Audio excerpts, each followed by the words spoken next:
Hey, I'm Alex, and welcome to Hallucination. If you love true horror stories, consider subscribing. It really helps the channel grow. The stories you'll hear are shared by our audience from Reddit, and to keep their original essence, I read them exactly as they were written. Before we begin, let me know in the comments, where in the world are you listening from? Also, check the timestamps in the comments for story titles and easy navigation. Now, let's dive into the darkness.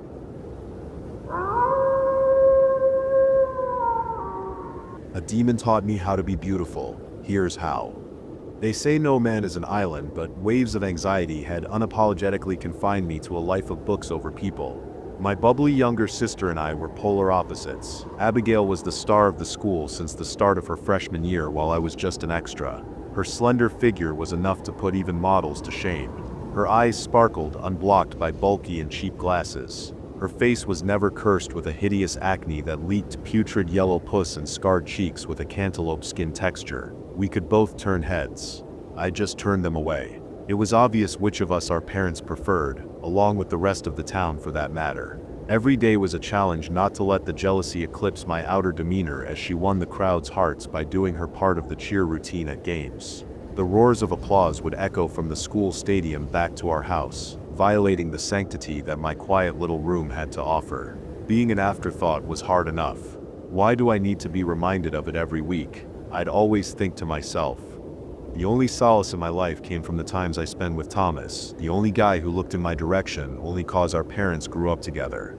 After being forced into playdates with him, he quickly went from that one kid who chowed down on his own boogers to my closest friend. His being an only child and me being a lonesome one gave us something to bond over.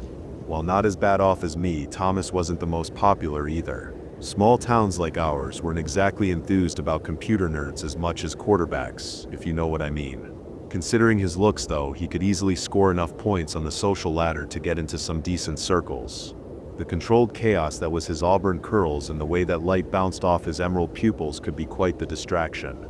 Thankfully, he's clueless about this and opts to spend his time presenting me with his findings from the peculiar depths of the internet. Even though my tech skills maxed out at Google searches and the occasional YouTube video, I was curious about the things that people from across the world had to say. Would spend hours in his room while he presented the new haul of websites, hitmen for hire, paranormal sightings, and forums dedicated to downright creepy shit. Thomas always got his kicks from watching me shiver from the particularly gory stuff. "You know half of these things aren't real, right?" he'd say with a clear grin on his face. The computer screen proudly illuminated blurry photos of a deer-like monster feasting on bloodied remains. I winced. Aha. And you've definitely shown me both halves at this point. Yeah. By the way, I have a real good one to show you before I gotta finish this history paper. There's this cult that worships a lightning demon and apparently they believe that you can communicate with it through your phone or something. The hell, I said with a chuckle. So they dial 666 and get a direct line to their Lord and Savior. Do they charge for long distance, or can I call toll-free today?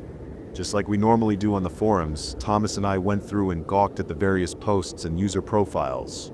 The whole site was decorated in low-resolution blood clip art and played some old-timey music in reverse, like it hid some secret message, making it impossible for us to contain our laughter. Most sites I'd seen before were relatively boring visually speaking, while this one looked like a cult member's toddler was given total creative control. All right. Thomas struggled out after wiping away a tear. This was fun, but I'm ready to hang up on the lightning Lucy. Anything else you want to see before I close it? Yeah, check out the bottom of the page. See that button that says initiation on it? I'm dying to know how I can get a direct line to the spooky man downstairs. Oh hell yeah, I'm willing to even try it out, even if it's just to make you squirm a bit. Thomas clicked through the link, which led to a monochrome page with step-by-step instructions on summoning the devil and joining the cult. I got up to the screen and took a look.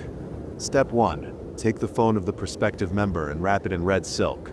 Secure the wrapping with a golden ribbon in the form of a snake knot. Tighten the binding to ensure the ritual is successful. Step 2. Use a salt to encircle the bound phone. The radius should be approximately 1 foot with the phone at the center. As long as a full circle is made, any salt should suffice. Step 3.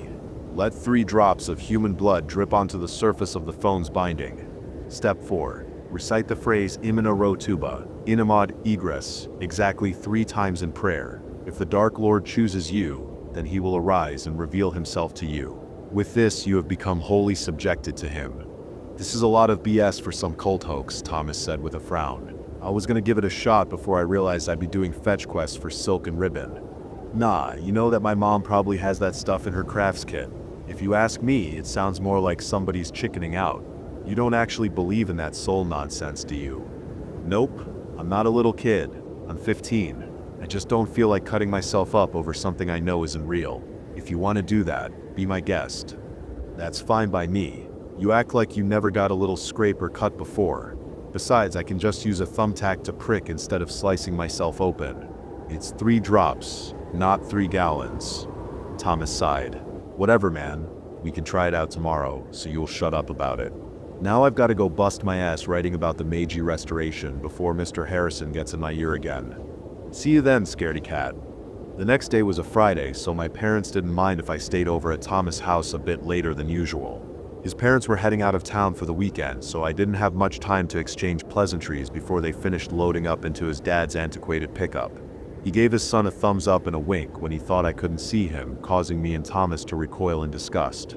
After they drove off, we headed straight upstairs to his room and his computer. "You ready to do this?" Thomas asked me. "If by this you mean watching you squirm, then yeah. Oh please. You're the type to scream Bloody Mary at a cheesy 80s flick, and I'm supposed to be the scared one." I rolled my eyes.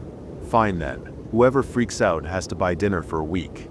"A week? I make the same as you every week. We both know you'll shred through my wallet like that." "Better not cry then, Tommy boy. Now go grab some salt while I prep my phone and figure out how many ounces of gourmet steak I can mooch off you." As instructed, I wrapped my phone in silk and properly knotted it with ribbon while Thomas made the salt circle on his floor. After wrapping and tying it together, it almost looked like a Christmas gift ready to be tucked under the tree. Once it was placed down in the center of the circle, I pricked myself with the thumbtack Thomas took out of his Silence of the Lambs poster and let the blood pool on my finger before letting it drip onto the wrapping. I knelt into a praying position and I could hear Thomas start holding his breath. After closing my eyes, I uttered the words, "Timina Inamad, Igris." My head began to feel a pulling sensation, a subconscious force trying to puppeteer my brain into backing out of it. But I wasn't going to back down to some internet hoax, much less sponsor Thomas' pizza addiction for a week. "Imina Rotuba, Inimad, Igris."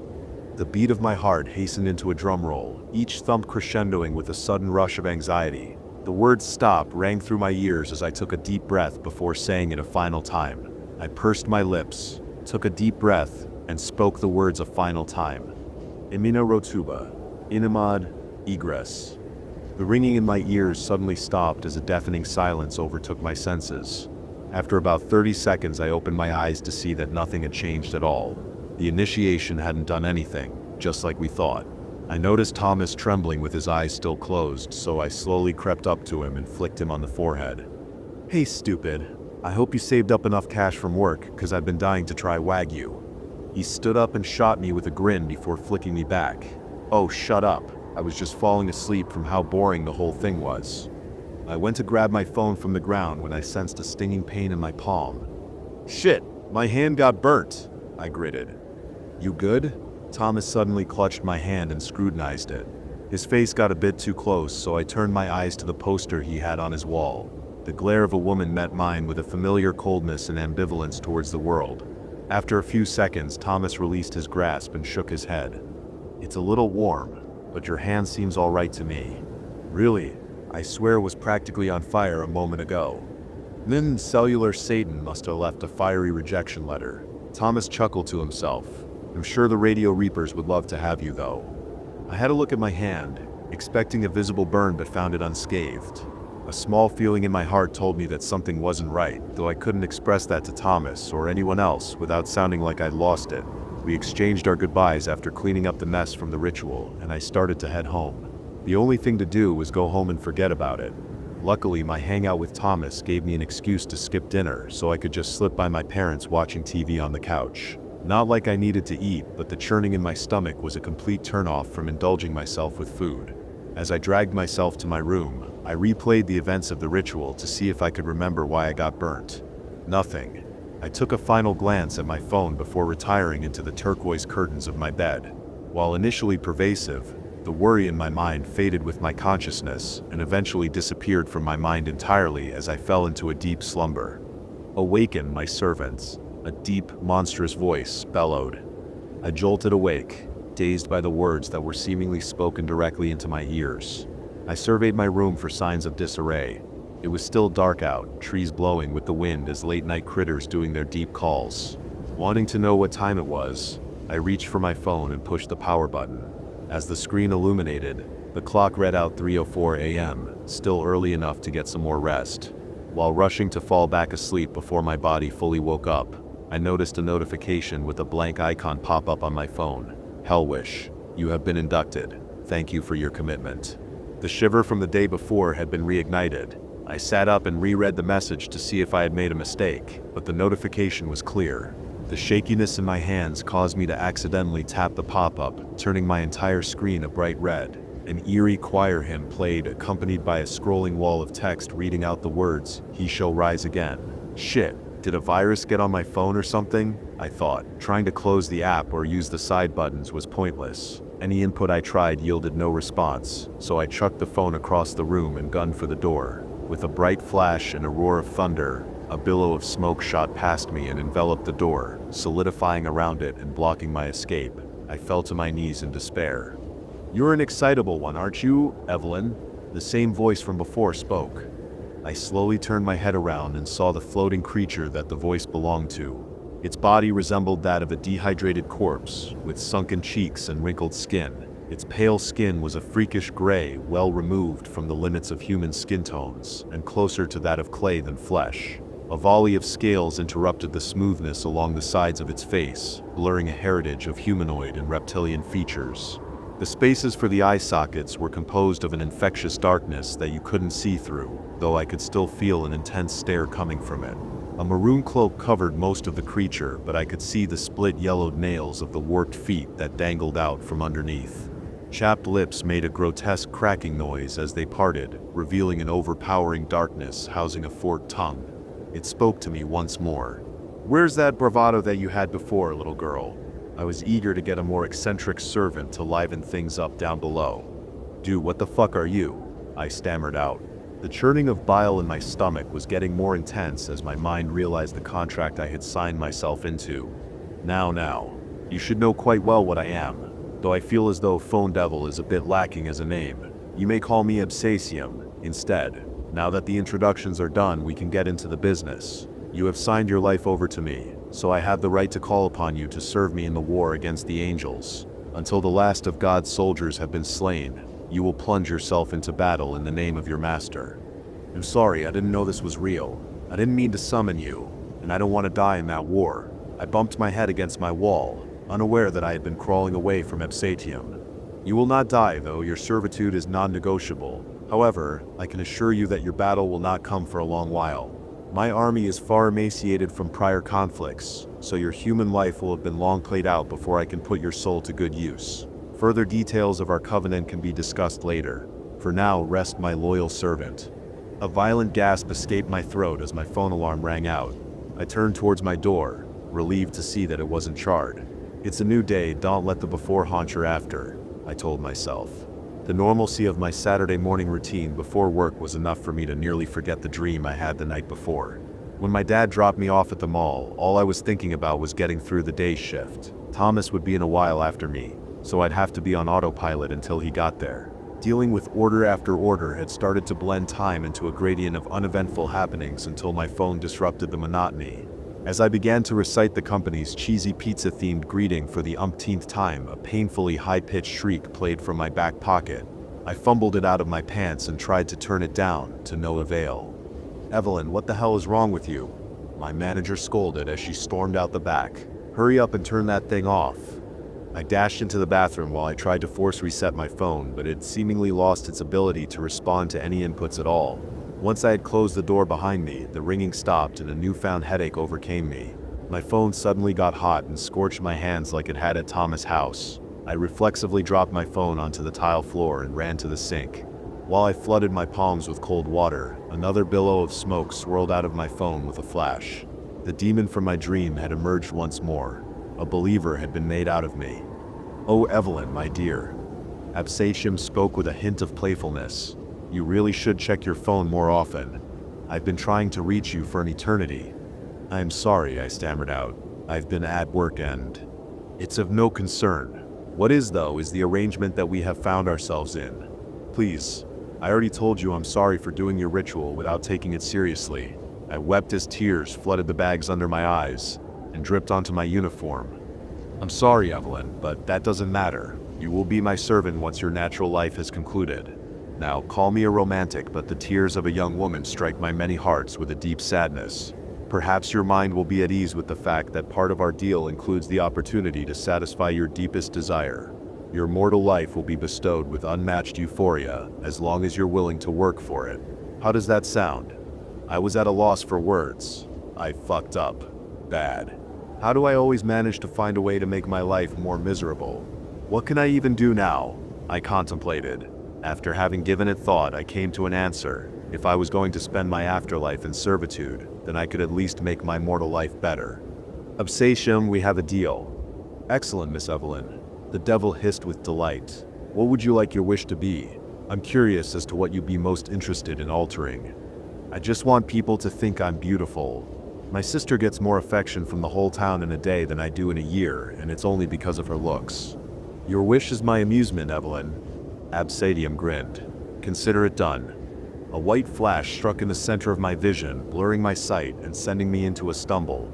Once my eyes were corrected, I saw that Absatium had disappeared. Only my phone lay on the ground in his place. When I bent over to pick it up, another notification appeared on the screen. Check your pocket. Patting myself down revealed an object's presence in my left pocket. I reached in and pulled out a knife, which disgusted me with its appearance. It had a darkened blade with a glowing red pattern along the edge. The handle was fleshy and purple, with a warmth that I could only pray originated from Absatium's conjuring rather than its being alive. I almost instinctively tossed it into the trash, but was stopped by another ringing sound from my phone. The screen illuminated once more. Use it. Carve a better Evelyn that the world can love. Somehow, I knew what the message meant. It was as though the knife and I had bonded. We both anticipated the carving. I raised the knife to my right cheek and began to slice into it. This time, there was no pain at all. The slice wasn't deep, so the knife quickly expunged the excess flesh from my body. I turned to face myself in the mirror and was amazed my face was normal, including the part I had sliced off. It was as though perfectly healthy skin lay underneath and was simply waiting to be revealed. Unable to resist the urge to continue, I began another slice into the opposite side and was met with the same result. This is it, I said, drunk with euphoria. I can finally be beautiful. Cut after cut, every pimple and slab of fat was butchered from my face, liberating a sense of beauty that had been suppressed my whole life. Each piece of meat smacked the floor with disgusting wetness before evaporating, leaving the bathroom an invisible slaughterhouse. I paused to take stock of my new self. A gorgeous girl met my eyes through the mirror, smiling back. Hey Evelyn, the voice of my manager called through the other side of the bathroom door. You doing okay in there? Yeah, I replied. I'll be out in just a second. I took one last look at myself and stared admiringly at the knife I had been gifted with. Thank you, Absatium. I left the bathroom to be greeted by the manager standing in the doorway with a concerned look on her face. Hey, I'm sorry about what I said earlier, she said nervously while staring at the ground. I came to go check on you since you've been in there a while and heard you crying. That ringing noise was just getting on my nerves when I was already having a rough morning, but it doesn't excuse how I treated you. Please forgive me. Don't worry about it, please. My day wasn't the best either so far, but I saw a new side of myself that I can smile about. Everything is fine now. I walked up to her and hugged her. Something like that was insignificant compared to the blessing that Absatium had given me. At the end of the embrace, she met my eyes for the first time and had a look of shock. Oh no. Is something wrong? I asked nervously. She grinned. No, Evelyn. I guess I just never realized how beautiful you are. My shift flew by so quickly that I didn't realize it was time to clock out until my dad called me to check in. Everyone I served seemed happy to see me, with some boys from school struggling to even maintain eye contact. Was this what it was like for Abigail every day? I could get used to this. Even Dad was more interested in hearing about my day than the sports station on the radio like he usually was. It wasn't until I got home that I realized that Thomas never came in. Scrolling through my notification history, I realized that he had texted the work group chat calling out sick right before he was supposed to come in. Weird Thomas. Isn't the type to play hooky, but he did seem fine last night. Before my mom finished dinner, I decided to make a quick run across the street to check in on him. I noticed his room light was off, so I rang the doorbell. After a few seconds of silence, the corner of my eye caught his curtains darting back and forth. With a smirk on my face, I texted him. "Hey Tommy, you know I'm not blind. I saw you peeking at me." After a couple of minutes, he replied, "Yeah, sorry, not feeling good, so I didn't come to work." "You need something?" "I was just checking on you since you'd normally be spamming me with paragraphs on the weirdo site of the day. Promise you're okay." "Promise. Just need some R&R." "You're good. Rest up, we can hang out later, you dork." I started to head back as my mother had texted me that dinner was ready. For the first time in a while, I was excited to eat. "Abigail," I said with a smirk, "how was cheerleader practice?" My sister had had an awfully glum look on her face since she came home, so I knew that something had gone wrong in her perfect little world. "Not good," she replied glumly while stirring her fork in her mashed potatoes. "I overheard that coach isn't allowed to recommend more than 3 students for competitive cheer, and she's only been paying attention to upperclassmen. I'm worried that I'm gonna be overlooked." She glanced at my face and froze before quickly darting her eyes back to her plate. "That's awful, honey," Dad said with a concern that he could only reserve for his Abigail. "It is. Maybe there's a way you could ask one of the older girls to put in a good word," Mom suggested. Yeah. But guys, I got my essay back for English, and I'm the only one who made over a 95.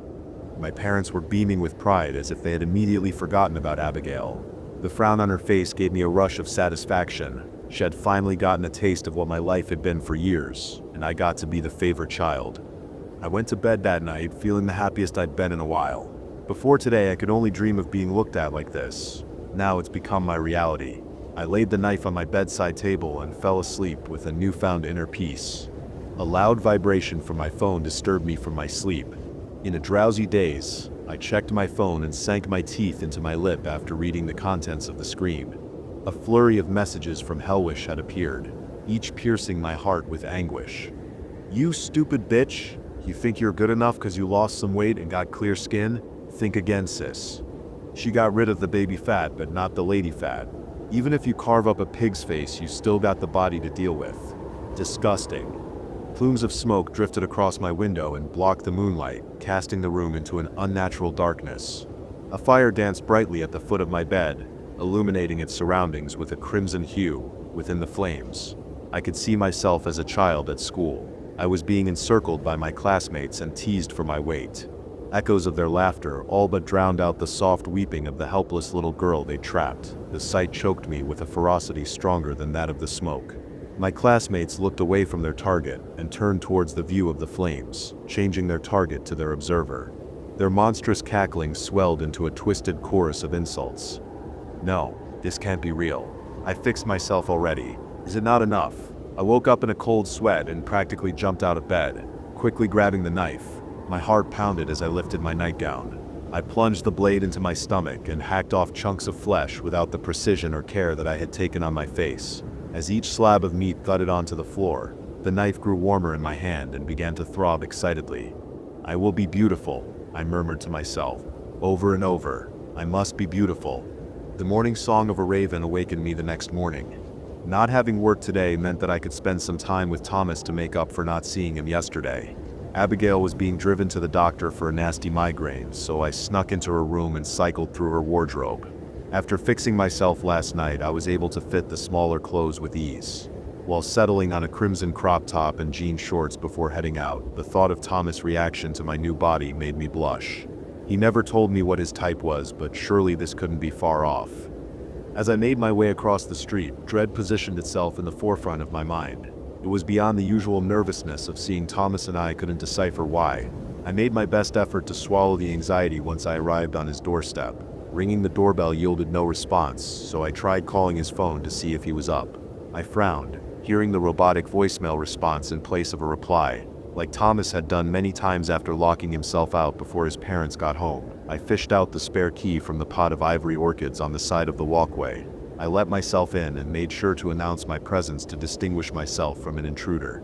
"Tommy, I'm here. You better stop leaving your phone off or someone's gonna get worried."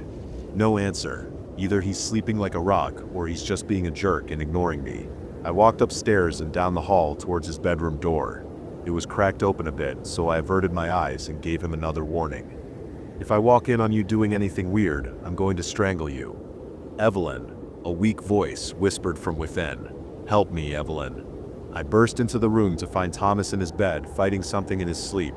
His covers were a mess, sprawled out and hanging off the bed. "Thomas, wake up. I'm here." His body suddenly went limp. Slowly, his eyes began to open up, which made me breathe a sigh of relief. "Evelyn," he said as he began to turn his head towards me. "Hey Tommy, I just wanted to check in on you." "Oh my God, what the fuck happened to you? Why do you look like that?" he said as he sprung out of bed. My heart shattered into a million little pieces, each shard cutting me deeper than a blade could ever hope to. I ran out of his room, fighting back the welling in my eyes. Carelessly, I bumped into the doorframe and tumbled down the stairs. Bruised by the fall, I burst out of Thomas' house and retreated to my room in anguish. My phone buzzed with more notifications from Hellwish, much like the ones I had seen in my dream. Dolling yourself up for him didn't go as planned, did it? A sluttily dressed pig is still a pig. No boy would go for that. The rejection Thomas had given me echoed amongst the voices. "Why do you look like that?" played endlessly as I reached for the knife. Absadium had gifted me and forced it into my chest. My heart bled. I collapsed back onto my bed, darkness predating on my consciousness. It would be a familiar smoky smell that woke me back up, the signature mark of the demon who was now at the foot of my bed. "Absatium," I weakly stammered out. "Why did you betray me? I told you that I wanted people to think I was beautiful." He didn't. A certain someone spoke. "Thomas?" I gasped. Absadium chuckled. "I gave you everything you wanted, my dear." Thomas shot him a cruel look before turning toward me. "Evelyn, you've always been beautiful to me. What happened in my house wasn't what you think." Yes. Absadium bellowed. "I tried to corrupt his mind to force him to see the same delusions as the rest of you, but Loverboy truly prefers you as is." A bittersweet wave rushed over me. I should have known, shouldn't I? That dork has always been there for me, even when my parents weren't. I tried to raise my hand to Thomas' face, but the strength left in me was too little. "Tommy," I softly spoke. "Don't move. Your wounds are already bad enough. I just wanted to speak with you for a moment so that we could say goodbye." Lightheadedness stalled my reaction to the feeble state I'd found myself in. "In dying, aren't I?" "You are. Absadium fooled you with the knife and made you feed his power. Without you giving your flesh, he wouldn't be able to strengthen his influence in our world. Look at what that monster did to you." Thomas sorrowfully handed me a mirror, which stung me with deep remorse as it reflected my decaying body. Everywhere I had sliced and gashed was an open, fleshy wound. The tissue that was supposed to be encased within my skin was now hanging out of my cheeks freely, with a stream of dried blood running down my neck from where I had lobbed off my chin fat. Turning the mirror downward to my stomach revealed similar wounds, with maggots squirming around the decaying meat that composed me. The smell of my perfume had suddenly dissipated and was eclipsed by the stench of necrosis. I was hideous, actually hideous, and I had done it all to myself. My heart sank, seeing Thomas' face. His eyelids were shut, but small teardrops managed to escape from underneath. All his pain was caused by me, and I'm powerless to stop it. "It's okay, Tommy," I said with a shaky smile. "I'm really happy that I can die knowing you loved me too. Thank you." "No, that's not what I meant when I said we had to say goodbye. I've arranged a deal with Absatium that will save you. It's truly romantic, isn't it?" Absadium spoke with a devilish smile. "Please, Absatium, don't," I managed to choke out. "Everything will be okay, I promise," Thomas whispered to me. "You mean the world to me, so losing you would mean losing the reason to go on." The determination in his eyes told me that there was no convincing him. Thomas leaned in close and embraced me as our lips met, giving us our first and final moments of intimacy. While it was short, the blossoming feeling in my heart left a warmness that could carry on forever. Thomas held my hand for the last time as we gave each other a tearful smile. His hand was burning hot, radiating with a heat that had once permeated through my own. "I'm ready to serve you now, my liege," Thomas said to the demon. "Excellent. I'm truly grateful for your commitment. Let us now embark." A meager cry of despair was the only form of protest I could make with my mutilated body refusing to move. Absatium let out a haunting laugh as he conjured a swirling inferno that took the form of a tunnel. The location on the other end, though invisible to me, was discernible from the ghostly wails of the damned. Both Thomas and Absatium began to enter the tunnel, with my love turning back to face me as the opening dissipated. He spoke to me for the last time. Cherish yourself for the both of us. Absatium's deep cackle echoed around me as the tunnel closed. A spell of cloudiness swirled around in my mind, sending me into a daze as the familiar call of sleep beckoned me into the darkness once more. "Please, Evelyn, come back to us," sobbed a muffled voice. Opening my eyes revealed the mundane beige of a hospital room, alongside my sister face down at my bedside. The dryness of my throat triggered a cough as I muttered, "I'm here. It's okay now." She looked up with weary eyes in disbelief. Once the initial shock had disappeared, she quickly got up to hug me. "We thought you'd never come back to us. Things were looking dire, but I kept praying for you to pull through." "Abby, what happened to me?" I asked, still dazed and trying to recollect my senses. "You weren't responding when we tried to wake you up for dinner and rushed you here. The doctor said that they'd never seen a case like yours. An acute coma without signs of injury." A horrible churn in my stomach emerged when I put together the reality that I found myself in. Despite being painfully aware of the answer I'd get, I asked, "Has Thomas come to see me?" "Evelyn." Abigail's eyes darted towards the wall opposite my bed. "Thomas has been missing since the day you went into a coma. The police only found a note written to his parents apologizing for having to leave, but no other leads have turned up. It's been a month, and the case is on the verge of being dropped." "Oh God, you're not serious," I exclaimed with feigned ignorance. Abigail frowned as she reached out to hold my hand. Her gentle touch made me question why I ever wanted to hurt her in the first place. "Abby, about the last dinner we had together. I'm sorry, I was being a huge jerk to you." She smiled. "It's all right. I was out of it that night anyway, so I can't remember what actually happened too. Well, got so bad that I was starting to see things, so whatever you did probably went over my head. For sure." The two of us hugged for the first time in what felt like forever. No matter what happened between us and our parents or school, she'd still be my sister. Absatium had maimed my heart, but he couldn't stop me from loving again. Things won't be easy without Thomas, but I'd be able to get through it with Abby on my side. I turned to my little sister and smiled. "Abigail, thank you for cherishing me." Ever since leaving the hospital, I've been writing this confession despite knowing that it will seldom be believed. Regardless, it's better that the truth is out there for those who might fall down the same path. Not everyone has a Thomas, but they do have a heart. Use it to love yourself in place of those who won't, and for those who can no longer.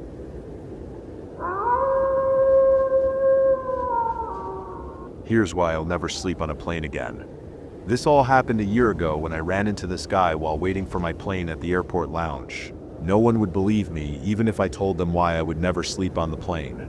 I intended to keep this a secret to keep my job, but I need an outlet, or I will be crazy. So here it goes. Paraphobia, the fear of flying, is an instinct encoded in an almond-shaped cluster of neurons in our human being's lizard part of the brain. It screams the consequences that may occur when we take our bodies off the ground, all from our ancestors' memories that are deeply engraved in our blood and bones. The above lengthy statement summarized the lecture the stranger I met in the airline lounge had been giving me. I sighed loud and intentional, while swirling my half glass of Merlot and checking the airline app on my phone. My plane was still only halfway en route from a major Midwestern city to my terminal in a southern coastal city. Thanks to the ripple effects of previous flight cancellations since this morning, my departure time had been delayed for more than 3 hours. I thought I could pass the time in the lounge easily, but now I have to listen to this guy's unsolicited, endless podcast-style speech, all because I was too polite to say no when he asked if the bar stool next to me was empty. Frustrated, I finished the rest of the wine in one big gulp, and the stranger beside me said, "So, do you agree?" Shit, I almost forgot he was still talking. Sorry, I wasn't paying attention. Out of courtesy, damn the manner my parents taught me. I followed up. What were you saying? Our feet have their purpose, to support us to walk on the solid ground. They also link our body and soul with nature. When we fly, it's like we are cutting our connections with our core in the earth. It's unnatural for the human body to be in the air for that long. Doesn't that scare you? I laid my phone on the table and looked at the stranger closely for the first time. This man was in his 40s or 50s, Caucasian and thin-built, but with a big beer belly sticking out under his chin. His long pepper hair was tied back to cover the balding spots on top of his head, and his face was tanned and flaky. He was sporting a set of brown check suits with the same wrinkle level as his face. I assumed he was a salesman trying to strike up conversations and build networks with potential clients in the airport lounge. After all, this is a great place to meet many potential customers if you have the thick skin to bother people who are exhausted and busy minding their business. I am also a sales representative for a company that sells AI solutions as a service. I fly out of my city every week to different locations, which gets mentally and physically draining. That was why I lowered my guard and gave this guy some attention, not to discourage his hustle. But this conversation was taking a weird turn. I surely didn't want to entertain him anymore. I never thought about it this way, I said, pulling my laptop from my purse. All right, nice talk. I've got to get some work done before boarding. This was my best firm yet polite hint that I was done talking to him. Busy, I understand. I used to be on the road a lot for the M&L work too, until I found my enlightenment. The man smiled, but didn't seem able to take my hint. I hummed once as the answer. My eyes were still glued to the laptop and my 50 unread emails.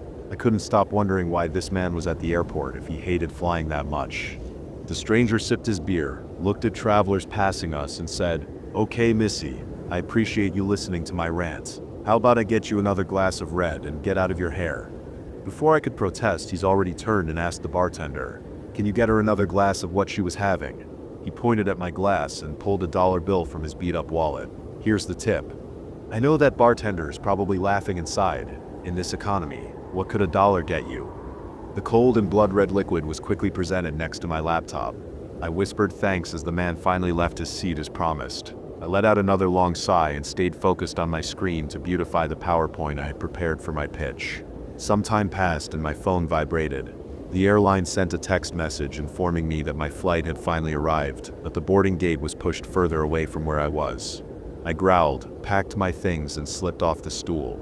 "Ma'am, you forget your thing." The bartender stopped me. I turned around. The young man was holding a palm-sized white linen bag in the air. "No, that's not mine." He frowned. "The gentleman who left said to make sure you take it with you." "What? That's weird. This strange offering took me aback. Can you just throw it away?" I'm not sure if I could do that." He put the bag down on the marbled counter. "This looks like some organic matter in it." He poked the bag and I could hear the rustling sound coming out. "If you don't mind." He lowered his voice.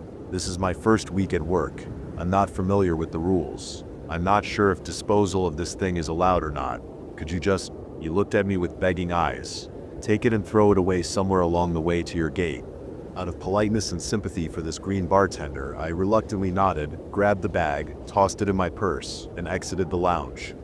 Boarding was fast enough. Thanks to 2 glasses of red wine I downed in the lounge. As soon as I sat in my comfortable business class seat, I passed out like there was no tomorrow. Suddenly, the violent shaking woke me up. I opened my eyes and just caught the elderly passenger beside me drop the hot coffee on his lap. "Damn, it's hot," he cursed. Before I could offer him a tissue, the seat under me suddenly dropped abruptly and lifted up, and with a ding, the buckle up sign was turned on. The captain announced, "Flight attendants, keep your seatbelts fastened." It's not a good sign when flight attendants must stop working and buckle up like the rest of us. I felt a pang of anxiety creeping up in my chest, but I brushed it off. Turbulence happens, I told myself. It's perfectly fine. We are like flying through jello. You can shake the gelatin however you want, but the plane won't drop. Things are under professional control. That's when I felt the plane start tilting downward. I opened the window blinds, witnessing the clouds rush past me at full speed. Soon we were no longer passing clouds, and the green patches and gray lanes appeared outside the window. Panicky cries filled the plane. "Holy shit, are we falling back to the earth?" I said. The old man beside me was still trying to dab his wet pants with his 2 square paper napkins, regardless of the fact that he was facing downward at a jarring degree like the rest of us. He turned to me. "What? What are you saying? Isn't this normal?" Before I could reply, a silver coffee kettle flew out of the kitchen with a loud, muffled pang. It hit the man's head, knocking him unconscious, and his blood splashed all over my white pressed shirt. Passengers screamed behind me while more objects whooshed out of the front cabinet. The feeling of losing gravity sent waves of nausea from my stomach to my throat. I held my best not to vomit or start wailing like my fellow neighbors. I started chanting all the prayers that I could conjure up, hoping this was just a dream. The plane's nose tilted further, and we were sat vertically like in a roller coaster. One teenage boy screamed and slipped down the hallway and past me. I tried to grab him, but the force was too strong and he rolled down too fast for me to react. I could only guess he happened not to have his buckle fastened tight enough. Temporarily safe in my seat, I was not in the most comfortable situation. My back was facing the direction of the sky at a 90-degree angle. My blood was floating all over my body, but my head and the tight belt on my belly was inching into my ribs, suffocating me, threatening to squeeze the air and wine from my body. Crying, cursing, and praying echoed through the cabinet. Lights started flickering and a pungent smell of coffee and piss filled the air. I still could not believe what I was experiencing. We were plunging directly back to the earth. My worst nightmare had come true, and I did not know it would be this soon. This real. Another violent shake pushed me off the seatbelts, and my face hit the chair back in front of me hard. "Ah," I whimpered, but I did not feel the pain as expected. Ma'am, are you all right?" I opened my eyes and saw the old man, who was supposed to be oozing blood unconsciously in his chair, looking at me with his blue, cloudy eyes filled with concern. "I'm sorry." I sat up straight, looked around. The plane was still flying. Thank God. Horizontally. No cries nor screams could be heard anymore. My heart pounded so fast that it could jump out of my throat. I rubbed my eyes. Was that just a nightmare? No, it cannot be. The whole scenario was too realistic to be a dream. "I didn't mean to bother you, but you were crying," my neighbor passenger said. After he said that, I sensed a trace of warm liquid on my face. I quickly wiped my tears off with the back of my hand, blushing out of embarrassment. "No, yes, sir. Thank you for waking me up." He still looked at me with concerned eyes. "You know, life is short. Don't let anything work, school or family, stress you out. Once you get to my age, you'll hardly remember what or why you were worrying about those things. They will work out eventually. God has his plan for you. All you have to do is believe." He must be thinking I'm another burned-out road warrior. I gave him a light smile and said, "Thank you, I will surely remember that." After that episode, I could not go back to sleep anymore, so I stayed awake and reviewed my presentation for the 10th time. The rest of the flight was uneventful. After we landed, I turned off the airplane mode. I texted my boss that I'd landed and would send him the presentation soon after I got a better connection. A news banner popped up on my phone screen as I was texting my message. The title reads, "Breaking News. Horrific plane crash during descending." I opened the new window. The tragedy had happened only 2 hours ago, around the same time as I was having that bad dream in the middle of the air. This plane was taking off as usual, without interference from the weather or other planes. Still, the plane suddenly took a nosedive and crashed into the farmland nearby. Rescuing is ongoing, and no death or injury numbers have been officialized, but anyone could guess the results would be pretty bleak, given the wreckage footage the news is showing. Why did this event seem similar to my nightmare, 1,000 miles away? As more emails came into my phone, I couldn't give the incident a second thought, so I went about my day. I killed it at the sales pitch, and the 3-day meetings flew by like a breeze. Thursday afternoon was our time to fly home. My boss booked a similar 7 p.m. departure flight to his home city, so we shared the ride to the airport. In the car, we compared our notes on our wrapped-up meeting and agreed that we had a high chance of winning the contract. On the bus shuttle to the airport, my boss checked his phone and said, "You know that crazy plane crash that happened on Monday?" I answered him in my most nonchalant tone. "Yeah, I only read the title. Did they find any survivors?" "No, it's so fucking sad. All of them, passengers and crew staff, were believed to be dead from the impact. Did you see the video?" "I don't like to watch that stuff. They kept me awake at night," I said. "Did they ever find out how the plane could fly straight to the ground?" "Nah, they've just uncovered the black box and sent it to the Capitol. No details yet." "Shit's crazy. My wife literally called me and asked me to cancel my flight and drive home after she read the news." I was like, "It takes 7 hours without traffic to drive from the Midwest to the East Coast, and then what? Does she want me to drive to all the places forever?" "Right? Only if we could," I laughed. "It's much safer to fly than drive anyway." I told her this kind of thing doesn't happen daily, but, you know, wife gotta be wife. "Let's just hope this doesn't happen again soon, especially not for our flights." "It won't. You've got nothing to worry about," my boss said as the shuttle bus stopped. "Well, here's my gate." He pulled up his carry-on. "Let's regroup for our check-in meeting tomorrow." I nodded. "You have a safe flight." He saluted back to me and hopped off the bus. My flight home wasn't delayed, so I considered it a huge win. I didn't want to look at the work stuff for one more second on the flight, so I started reading the book I bought from the airport store's bestseller shelf. I was only about 10 pages in, and my eyes started blurring. I put the book down on my chest and dozed off. I was waking up from my own involuntary coughing. Immediately I felt hot, flaming hot, all over my body. For a second, I was confused about why I couldn't see anything. Once my eyes adjusted to the light, I realized the flight cabinet was engulfed by thick smoke and fire. The open blaze was coming from the plane's rear end, while passengers ran towards the exit door. 2 men were already pulling the emergency exit door, but either door's red, bulky handle wouldn't barge, and the captain's in-flight comm was fried. He spoke like rapid fire, but his voice was distorted and drowned out by muffled statistics and white noises. One more man stepped into the right end of the door and grabbed the door handle's tail, and one woman stepped on the door's ledge. With a few more pushes and pulls, a bright light cast into the smoke-filled space, and the door finally unclutched. The fresh air blew in, making the fire's tongue grow. "We have to move now. Come with me." A flight attendant crouched next to me. Her curly black hair was spread all over her face. I looked at her hazel eyes glowing from the fire, but couldn't recall seeing her when I boarded. She unbuckled my belt and lifted me, placed my belly on her shoulder, and walked towards the door. I was half amazed by her strength, and half confused about how this was remotely possible. I looked down at my feet and gasped. When did I become so short that a petite lady could carry me like nothing? The flight attendant halted as she moved down the hallway. A massive crowd was glued to the spot like a mountain, blocking us from advancing further, and their movement to the exit was painfully slow. Every second was like a century passing in the inferno.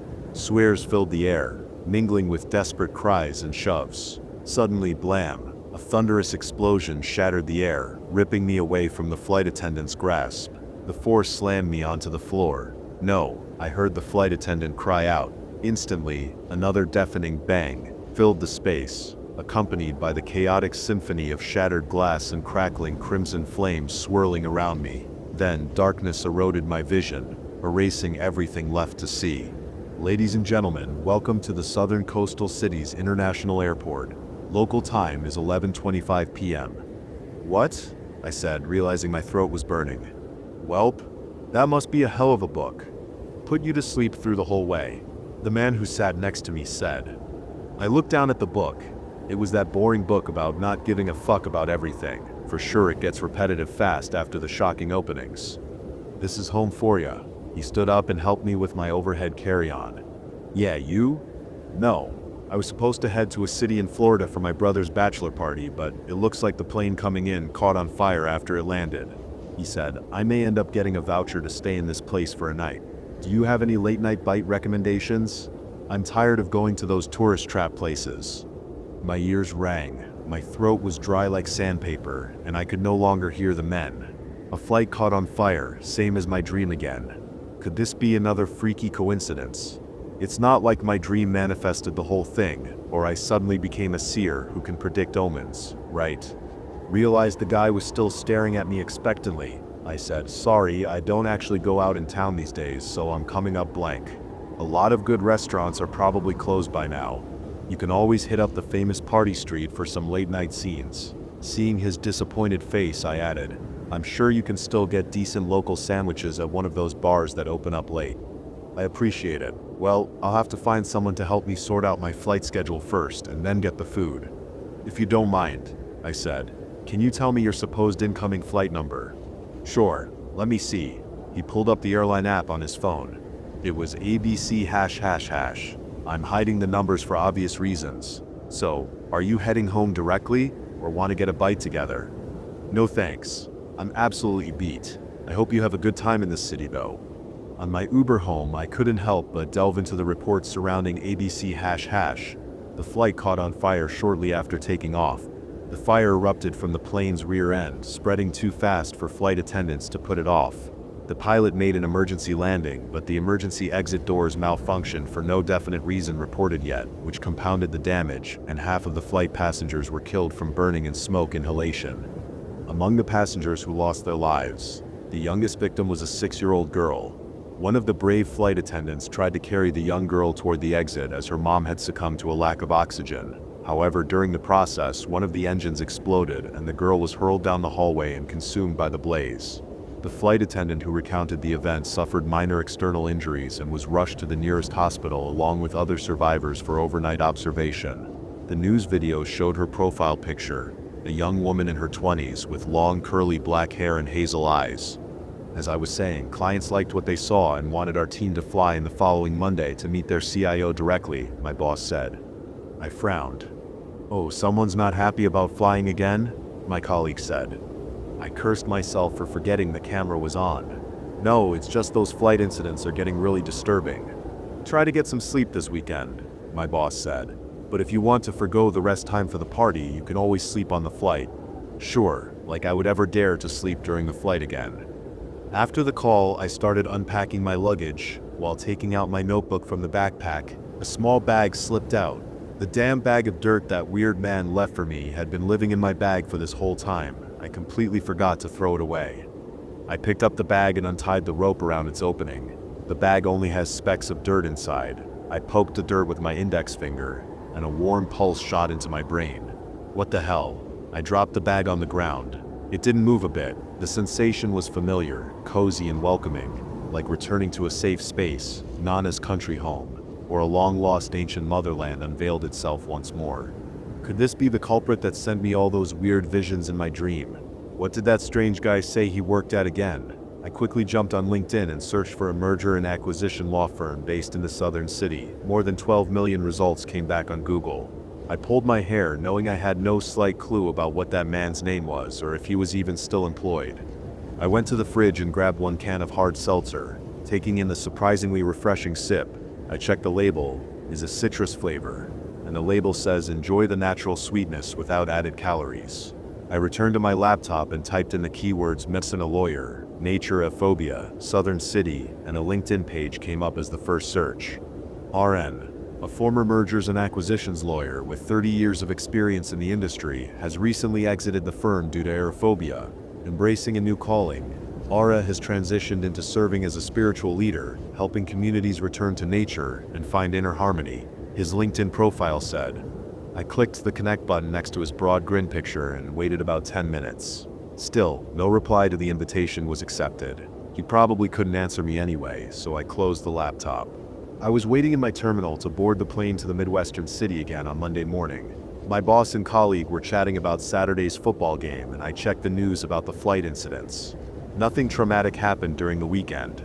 After boarding the plane, I was ready to pass out on the flight again when my phone vibrated, showing a new notification that Rod had accepted my invitation. I checked the window. The flight was waiting to get into the takeoff lane. I still had time, so I quickly messaged him. Hey Rod, do you remember me? Yes, he replied. Oh, suddenly he doesn't want to be talkative anymore. I replied, I wanted to ask you about the bag you left for me. After 1 second, I followed. Never mind. This is crazy. It's probably nothing. The bag that ties you back to the ground. Yes, that's my gift for you. Rod typed back. I hope you carry it with you whenever you fly. What do you mean? What would happen if I didn't take it with me? Haven't you seen those punishments for running away from Mother Nature with your own eyes? Oh, I bet you did. That's why you come to me for an answer. Isn't it? I can see his smirk through the message asking for a punch. Taking a deep breath, I quickly typed, Guy, spell it out. I have about 5 minutes to take off. I had some bothersome dreams that happened to be the same as the real flight incidents. Are you saying those are connected? What am I being punished for? A real professional can connect the dots, he answered. I've told you, it's not natural for us to fly this high. Mother Earth's wrath has found you, but she is merciful. If you take the soil with you, you are keeping your connection. Shed just recast the condemned consequence for others. Are you serious? So this jerk mother would kill other people to show me how bad it is for me to take the flights to do my work and earn a living. I didn't do anything to you. Why did you have to curse me with this voodoo shit? You are still not awake. This is a blessing, not a curse. And beyond all things, he added a smiley face emoji at the end of the message. My blood boiled. I couldn't tell if this guy's been dead serious or if he was at the last stage of a delusional rampage. The flight attendant came by and reminded me we were about to take off mid-tour race. That meant I needed to turn my phone to airplane mode. I answered her, of course, but lowered my head to the phone and typed, war. What'll happen if I don't have that bag of dirt with me? I did not even bother opening the overhead cabinet and pulling my luggage out to search for the dirt, as I knew for sure I had not packed that bag with me for this flight. Waste management is probably already picking it up from my trash can and carrying it to the landfill. Dust to dust, ashes to ashes. Reed didn't reply immediately this time. I anxiously stared at the phone as the flight safety video played. When the flight lifted off the air, my heart sank to the bottom of my stomach. 3 dots appeared on the message, showing he was typing. "Do not ever sleep on the plane." The message came through. "Maybe that will work."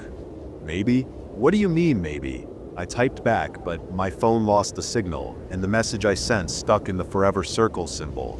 I glanced at the passengers, who listened to the music, closed their eyes, tried to get some rest, or chatted with their companions. They were going through the routine like any other day on the plane. Rest never replied me again. The asshole blocked me after our last conversation. This is why I never sleep on my flight anymore, no matter how long the trip is. A 4-hour domestic flight, a 10-hour trip to Europe, or 32 hours of international flights to South Asia, and I am so tired.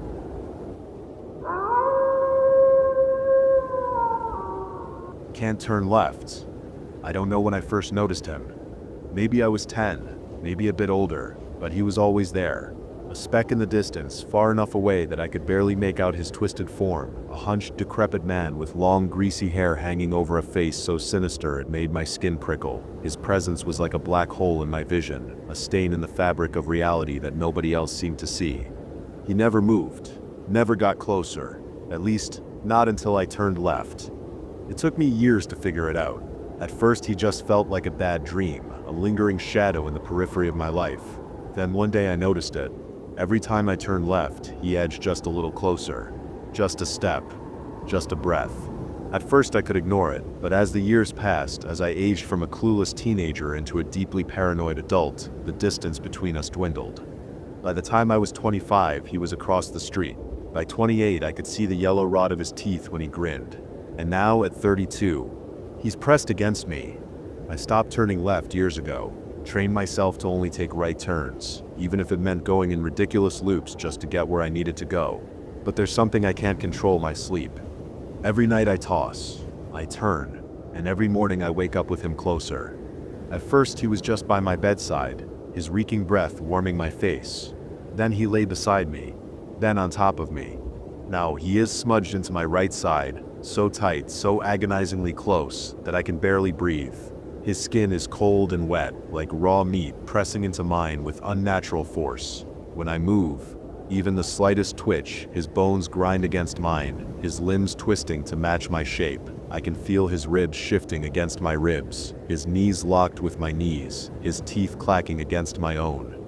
My girlfriend left months ago. She never saw him, but she knew something was wrong. How could she not? It's hard to maintain a relationship when your body is permanently entwined with an invisible old man who smells like spoiled milk and wet mud. But she wasn't the only one. Before I learned to keep my mouth shut, I told people, friends, family, even a doctor once. I tried to explain it, that something was following me, getting closer every time I turned left, that I had to stop, had to find a way to keep him away. They thought I was losing it. They told me it was paranoia, stress, maybe even schizophrenia. And he was there for all of it. When my parents sat me down, their voices low and careful, asking if I had been feeling okay lately, he stood just behind them grinning, closer. When my friends drifted away, their texts growing less frequent, I saw him in the distance at the bar, standing just outside the light, watching, closer. When my boss pulled me aside, concern laced in his tone as he asked if I needed time off, I spotted him in the glass reflection of the office window, just behind my shoulder, closer. The worst part was the doctor. The way he nodded, scribbling something in his little notepad. The way he asked me if I'd ever had delusions before. The word hit me like a sledgehammer, and just beyond the desk, sitting in the chair meant for family members, was him. Legs crossed, hands folded in his lap, closer. I realized then that if I kept talking, they'd lock me up, medicate me, institutionalize me. That thought scared me more than the man himself. So I stopped. I nodded along. I agreed that maybe it was all stress. Maybe I just needed sleep. I told everyone I was fine, and they believed it. Or at least, they pretended to.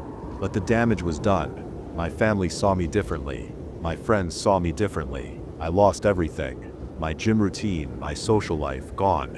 It was too exhausting to explain why I couldn't run on the treadmill properly, why I had to take absurd routes to get anywhere, why I looked so haunted all the time. And all the while, with every conversation, every lost relationship, every turn back, he got closer. So now it's just me and him, and I think very soon it will only be him. I tried everything, strapping myself down at night, surrounding myself with pillows like a fortress. I even considered amputating my ability to turn left entirely. But the truth is, it wouldn't matter, because I still move in my sleep. I still shift, and each time he takes the opportunity. Each morning he is pressing harder. I feel like a tube of toothpaste being squeezed from the side, my organs shifting under the relentless pressure of his form. My bones creak, my lungs barely inflate. The worst part? Sometimes the pressure is so unbearable that I have to turn left. Just a little, just to relieve it. And every time I do, he gets even closer. I can feel it now, a final shift, a last moment before the inevitable. His cheek is pressed against mine, his fingers interlaced with mine. I can taste the filth of his breath in my mouth, because our lips are now sealed together. I don't know what happens when he finally merges with me completely, but I think I'm about to find out. I'm writing this now because I don't know how much longer I have. It's taken everything in me to force my fingers to move, to reach my phone, to even breathe. He's pressing into me so hard that I can barely see the screen. His forehead is mashed against mine, his eye half swallowed by my own socket. But I need someone to know. I tried everything. If you see someone acting strangely, refusing to turn left, making ridiculous loops just to walk down a street, ask them. Ask them if they see him too. Could be nice to know. I'm not alone. I keep telling myself this post is pointless, that nobody will believe me, that even if they do, it won't change anything. But I have to try. Maybe someone out there has seen him too. Maybe someone knows how to stop this. Because I can't keep living like this. I don't know what happens when there's no space left between us. But the pressure is unbearable now, like my own body is trying to fold in on itself.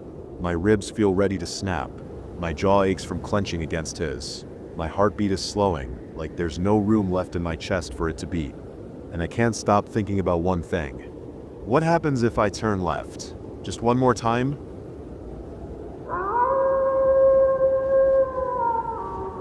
I was flawless. I was never pretty. I wasn't ugly, just plain. My skin was dull, my features unremarkable, my lips too thin. I spent years trying every beauty product I could find, but nothing worked.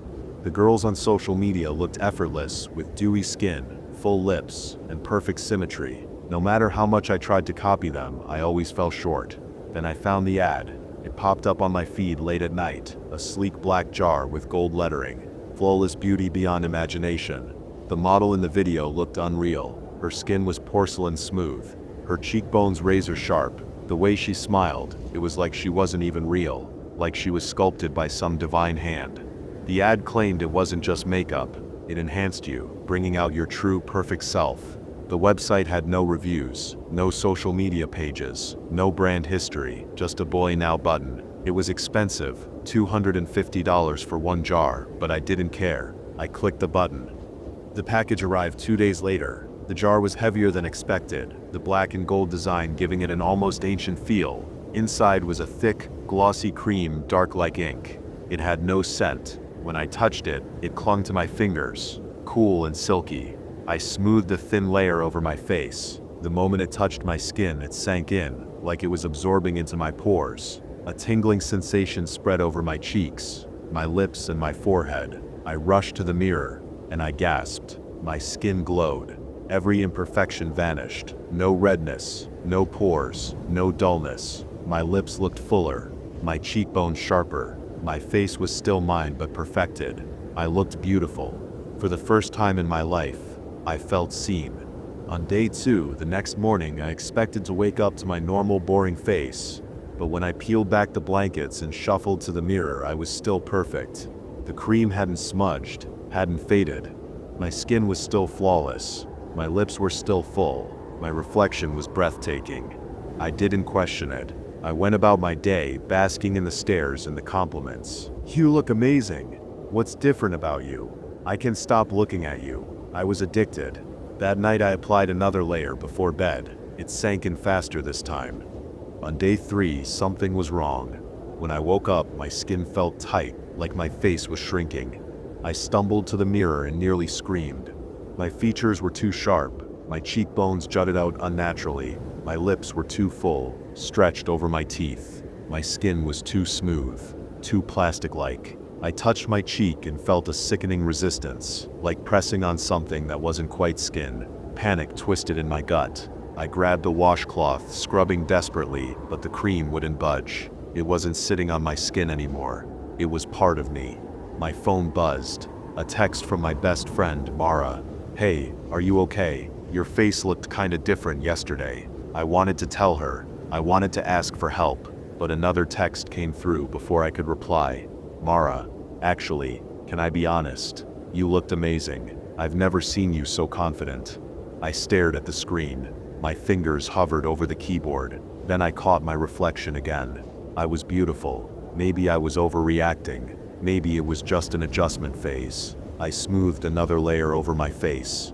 On day 6, at work, people kept staring, but it wasn't admiration anymore. It was unease. Mara, who had complimented me just days before, barely made eye contact. My boss hesitated before speaking to me, his expression tight. At lunch, I overheard whispers. "She looks different." Yeah, but not in a good way. Like, uncanny. Like, she's trying too hard to be perfect. The words should have hurt, but they didn't. Because when I looked in the mirror, I knew I was beautiful. They were just jealous. That night, I applied another layer. On day 7, I didn't leave my apartment. Not because I was scared. No, not at all. But because the world outside didn't deserve to see me yet. Not until I was complete, perfect, and flawless. I spent the morning in front of the mirror watching myself. Not just checking my reflection. I mean watching. Admiring. My cheekbones. My lips. My impossibly smooth skin. Every angle was perfect. Symmetrical. But the longer I stared, the more incomplete I felt. There was still something wrong. Something is missing. I grabbed my phone, flipping through my old photos. The ones from before. The ugly ones. My skin is uneven and textured. My lips are thin and colorless. My nose is slightly off-center. My stomach twisted in disgust. Had I really let people see me like that? Had I really lived like that? How had I ever thought I was enough? A ding snapped me out of my thoughts. A text from Mara. "Hey, I'm really worried about you. Please talk to me." I rolled my eyes. She just didn't understand. No one did. People feared what they couldn't have. What they couldn't achieve. My fingers hovered over the keyboard. I could invite her over. Show her. Maybe even let her try it. If she just saw, she'd understand. On day 8, I didn't respond to Mara's text. I didn't need to. She was coming whether I wanted her to or not, but that was fine. I had nothing to hide. I used the extra time to perfect myself. I sat at my vanity, the dim light casting a soft glow over my features. The jar of Flawless sat beside me, a silent promise, a gift I had been chosen to receive. I traced my fingers over my face, feeling the unnatural smoothness, the way my skin no longer had warmth, the way my reflection seemed to move a fraction of a second behind me, but I didn't care. The world had spent years ignoring me, overlooking me, treating me like I was nothing. And now they couldn't look away. I dipped my fingers into the jar again, scooping out another layer. The cream pulsed against my fingertips, cool and thick, almost eager. My breath hitched as I smoothed it over my cheekbones, down my jawline, across my lips. The sensation was intoxicating. The more I applied, the less human I felt, but the more perfect I became. A knock at the door jolted me from my trance. "Mara." I turned to the mirror one last time, adjusting my smile. It was perfect. Not too wide, not too forced, just enough to seem normal. I opened the door. Mara gasped. "Oh my God," she whispered.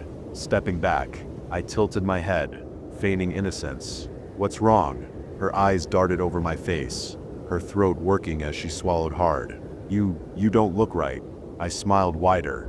"You said I looked amazing before." Mara hesitated. "Yeah, but something's different now." Her voice lowered. "You look like a doll, like something trying to be human." A flash of irritation rippled through me. Jealousy. That's what it was.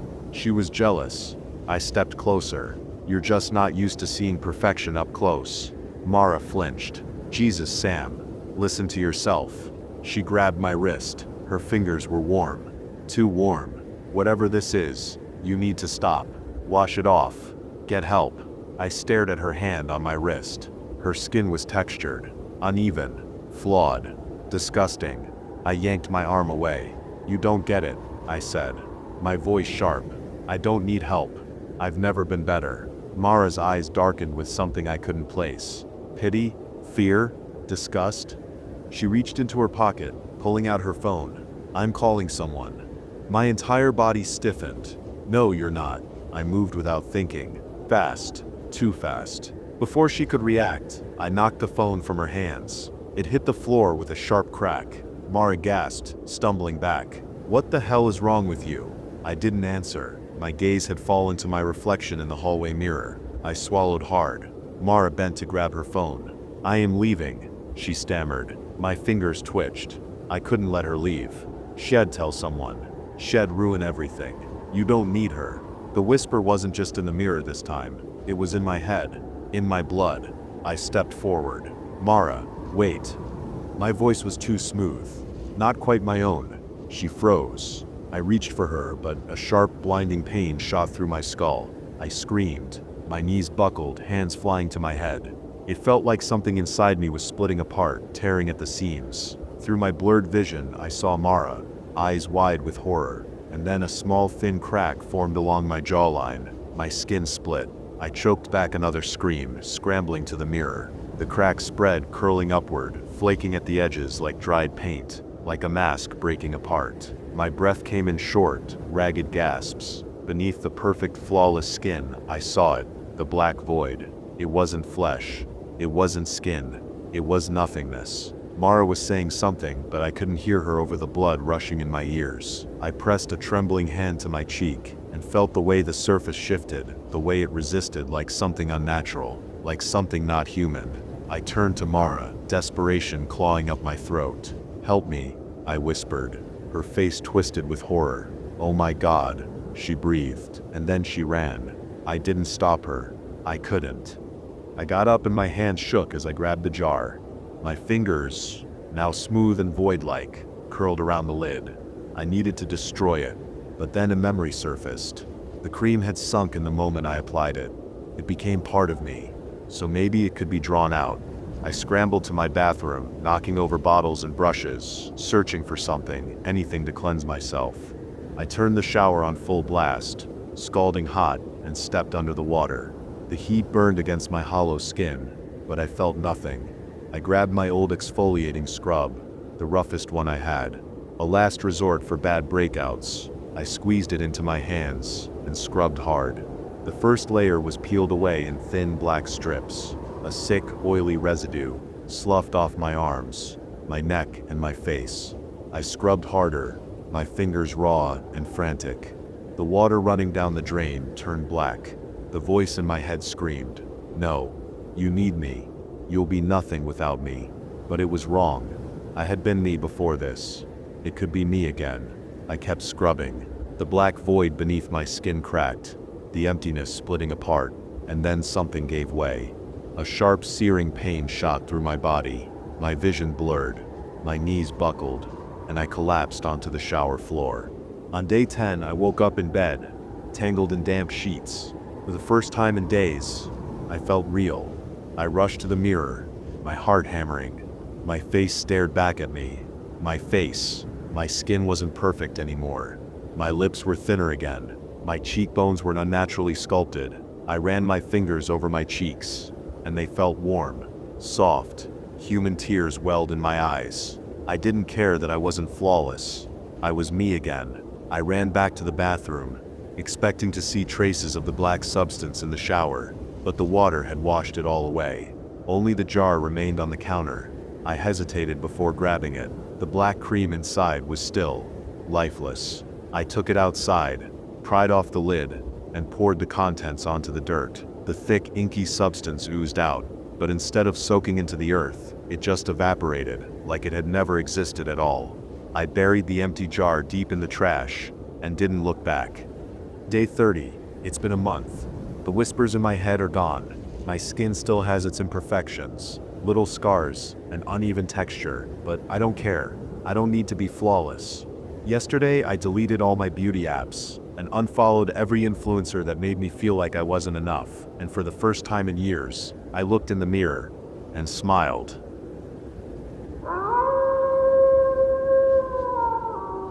Reactive co-sleeping. The thud woke me. The thud was the sound of my son kicking his bedroom wall. This isn't new. He rolls like a hay baler in his sleep. I didn't move until I heard his high, squeaky voice call for mommy. But mommy is tired. She spent the last week working in the UK and now she's home and trying to flip her schedule. It's just been me and the kids all week, and if I don't put the boy back to sleep, my wife and I would spend the rest of the night with a 2-foot-tall amateur martial artist kicking us in the back of the head until morning. The boy likes to sleep in a style I affectionately call punch snuggle. Punch snuggling is like regular snuggling, but with fists, knees, and a heel in the abdomen, back or face. Struggling out of bed, I kept my eyes closed until I felt the edge of the dresser press against my arm. Cracking my left eyelid open, I saw the numbers on the clock read 3:06. It was 3 in the morning and my brain felt like a trash fire. I walked into the hall and heard whispering. Maybe I didn't wake up fast enough. I thought Kay was still in bed, but I could barely keep my eyes open, so who knows what was happening. It didn't matter. I should take over. Kay needed her sleep. She would have meetings all day tomorrow. I shuffled into the hallway. Ben's door was open, and the muffled whispering from his bedroom sounded like gurgling gibberish. The little man called out for mom again. "I want mommy," he yelled. I groaned. This was going to be one of those nights. Sometimes Ben doesn't wake up all the way. He falls into a zone that is half awake and half asleep, then he'll scream and cry until he's in bed with us. The only way we can get him to calm down is to have him sleep between us, which isn't great for us because of all the punch snuggling. But I'm not exaggerating. I get kicked in the kidneys, and Kay has a toddler's forehead pushed in between her shoulder blades. Toddler foreheads are way more painful than you would expect. This co-sleeping happens every other night. It's not a great solution, but at least we didn't have to buy a dog like we did with our daughter. She refused to sleep in her bed until we bought a guard dog and gave it a spot in her room. The dog is cute. The dog is always scared, but May loves it, and that's what's important. "I want mommy," Ben yelled again, and I looked up as Kay led him from his room to the hall. I smiled my best commiserating smile. It's more of a closed-mouth grin with raised eyebrows that usually pulls a huff or laugh from Kay, but her face said she was having none of it tonight. I understood she needed me to step up and care for the kids so she could care for us. It was the deal we made when I became a stay-at-home dad. I pushed away from the wall. Sorry, I didn't hear him right away. I must be more tired than I thought. I apologized to my wife. Let's get the little man to bed. I turned my attention to my son. "Do you need some water, buddy?" "I want mommy," he whined and tried to pull away from Kay, but she didn't let him go. I remember thinking that was odd, but I was too tired to understand why I felt that. I crouched down to my son's level, and my knee popped.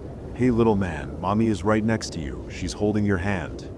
Ben wrenched his hand away from Kay and grabbed the sleeve of my pajama shirt in his tiny fist. "That's not mommy." The hairs on my scalp stood at attention. Ben seemed so genuine and sure that, for a moment, I believed him. But I glanced up at Kay. Her eyes were wide and a frown turned the corners of her mouth into a scowl. Children who talked in their sleep were an adventure. "I want mommy," Ben yowled. "Okay, all right. Let's go to the bedroom and we'll get mommy," I placated as I led my glassy-eyed son to our bedroom. Kay followed, and I tried to commiserate with her with an awkward smile and a shoulder shrug. But she wasn't looking at me. Her eyes focused on our bedroom door. That's when I heard the voice. It was Kay's voice, but I was still watching Kay over my shoulder, and Kay's mouth didn't move. "I'm up. I'm here. I'm coming," the voice said from our bedroom. I watched as Kay, who walked behind me and my son, turned her head and pierced me with a wide-open gaze. Her eyes were much darker than they should be, and a mix of panic and frustration pinched her features. Ben pulled at my arm and I stumbled forward as Kay, my wife, shuffled out of our bedroom and into the hallway. There were 2 Kays. "I'm up," the Kay in our bedroom doorway declared as she rubbed her eyes. Our son lunged forward and clenched his short arms around Kai's legs. My wife held our son and smiled sleepily at me. Then she shifted her focus to the figure behind me, and her face lost all of its color. The hair on my neck stood at attention, and the smell of brackish water filled my senses. I turned to the figure behind me, filling the hallway the best I could, putting my body between it and my son. The smell of stale water and decay overwhelmed me, and panic took my breath as I realized that whatever this was between me and my daughter's room. But before I could react, the figure that moments ago was holding my son's hand and leading him out of his room dissolved or melted. One moment it was there, the next it was gone, and the carpet was wet and stained with muddy footprints. My wife gripped my hand as she clung to Ben, and together we pulled our daughter and her dog from her room.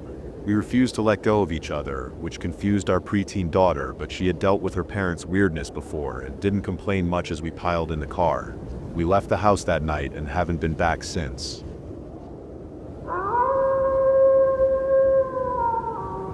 The song that listens back.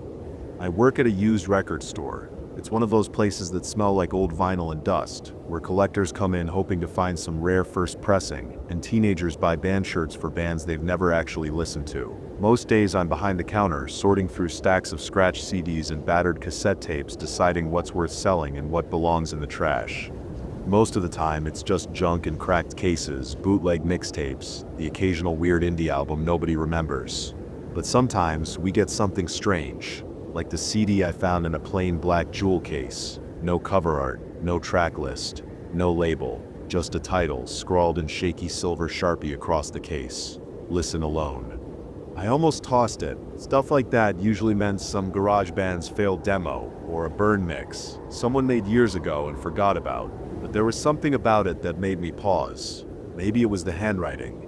It was uneven, almost frantic. Maybe it was the fact that when I tilted it under the light, I realized the Sharpie wasn't just ink. It was scratched into the plastic, like someone had been desperate to make sure the words stayed.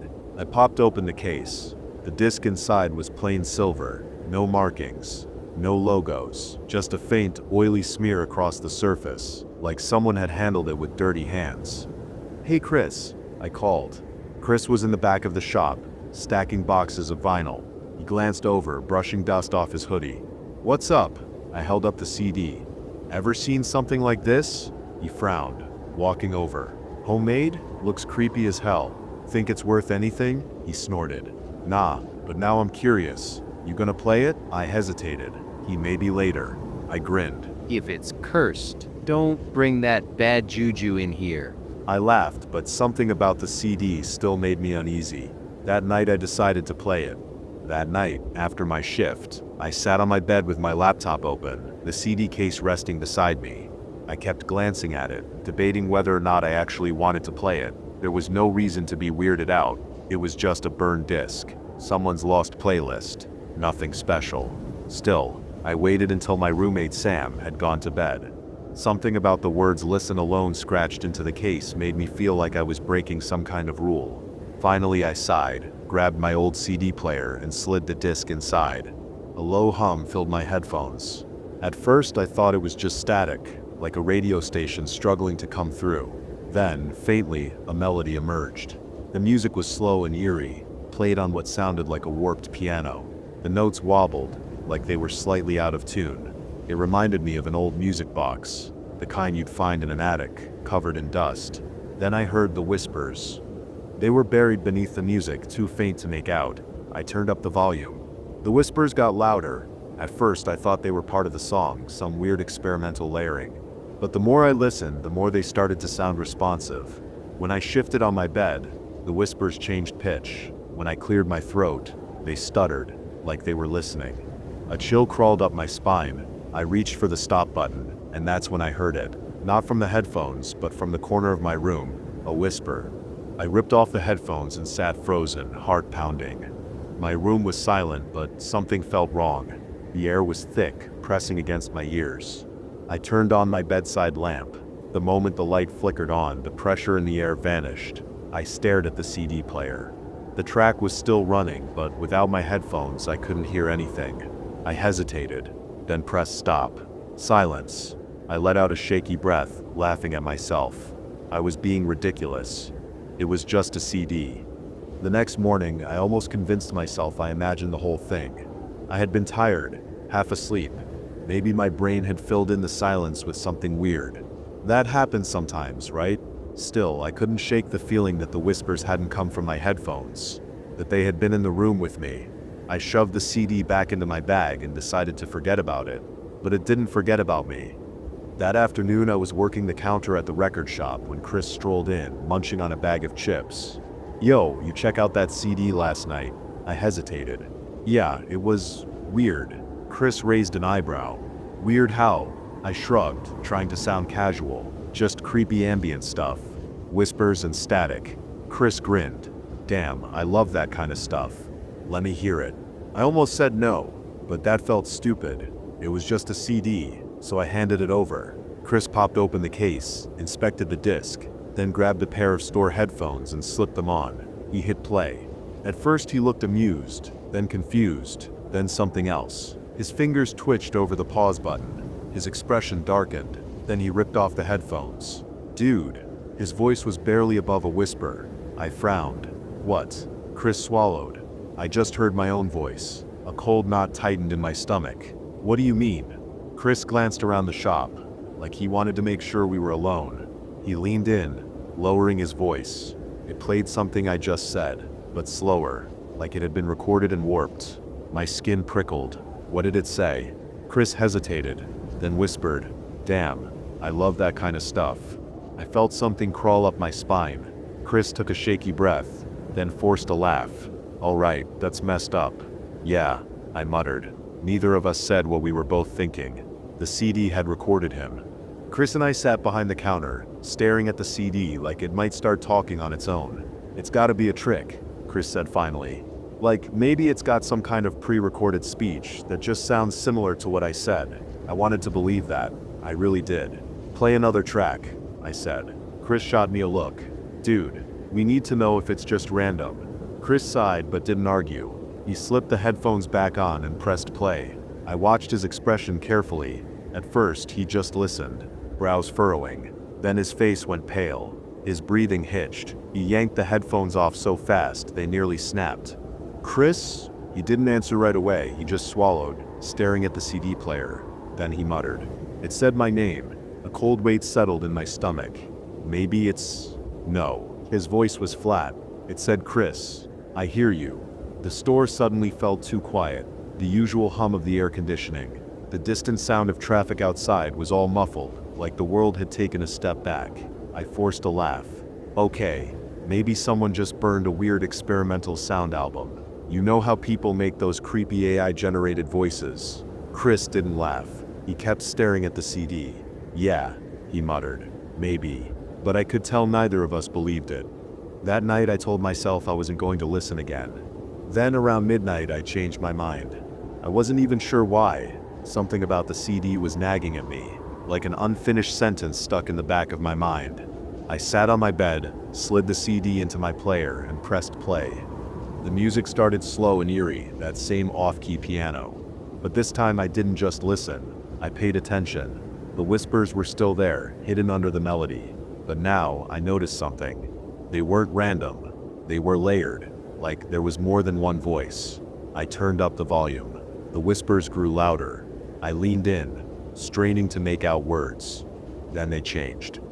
For the first time I understood them. Who is listening? I ripped the headphones off. My skin was crawling. I wasn't imagining it. The CD was responding.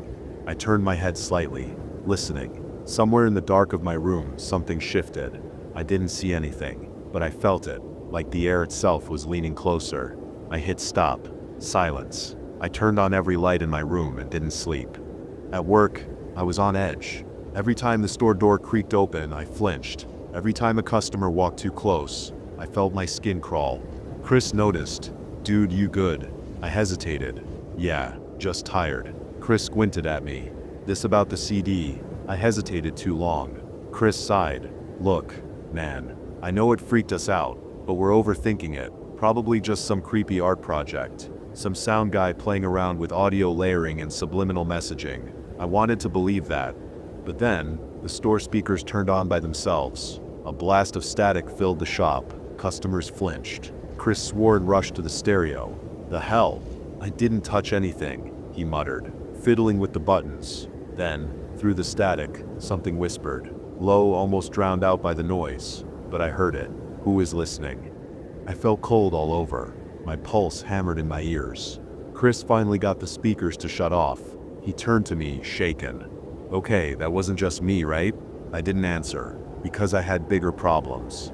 Out of the corner of my eye, I saw something. A shadow, tall, thin, standing just outside the store window, watching. Then the second I focused on it, it was gone. I told myself I imagined it, that I was sleep deprived, that my brain was filling in blanks that weren't there. But deep down, I knew better. I wasn't imagining this, and I wasn't the only one seeing it. That night, as I was heading home, I got a text from Chris. Chris, dude, what EF? I just saw something outside my window. My hands tightened around my phone. What did it look like? A few minutes passed. Then Chris, tall, too tall, thought it was a tree at first, but it moved. My blood went cold. Are you alone? Chris. Yeah. Why? I swallowed. My throat was dry. Stay on the phone with me. Chris called immediately. His voice was strained. Dude, what the hell is going on? I looked back toward my apartment building. The windows were dark. The street was quiet, too quiet. I felt it again, that pressure in the air, like something was listening. I took a breath. I don't think it likes when we're together. Chris was silent. Then in a hushed voice, you think it wants us alone? A shadow flickered at the edge of my vision. I didn't answer, because deep down I already knew the truth. I didn't go home that night. After what Chris saw, I couldn't shake the feeling that whatever was tied to the CD was getting stronger. It wasn't just some creepy audio trick anymore. It was watching, and worse, it was learning. Chris and I ended up crashing at his place.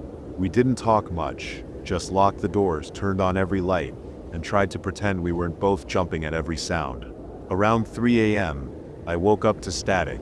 Not from the TV, not from a phone, from inside the room. I sat up, heart pounding. Chris was still asleep on the couch. The static grew louder. My eyes darted to my bag, where I had shoved the CD earlier. It was open. The disc was already in my portable CD player, and it was playing by itself. A voice crackled through the static, soft, garbled, and wrong. You are listening. My breath hitched. The voice wasn't distant anymore. It wasn't just part of the recording. It was here. Chris stirred, mumbling in his sleep. Then, clear as day, the voice spoke again. Chris. I lunged forward and slammed the CD player shut. The static cut off instantly. Chris jolted awake. What the?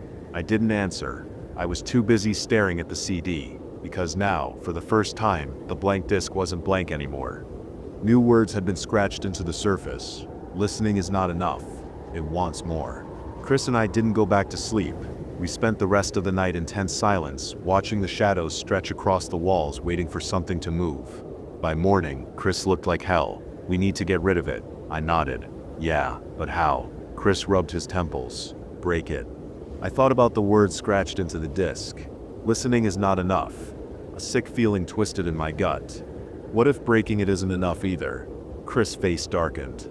We spent the rest of the day researching anything we could find about haunted recordings, cursed objects, weird sound phenomena. Most of it was urban legend nonsense. But then, buried deep in some obscure forum, we found something. A thread from 2012. The title, "Do not listen to the song without lights on." I clicked it. The post was short. There's a CD that shouldn't exist. I don't know where it came from. I don't know who made it. But if you find it, you need to understand something. Listening is an invitation. It's not just a song, it's a door. And once it knows you're listening, it will start to listen back. You can't just break the CD. That won't close the door.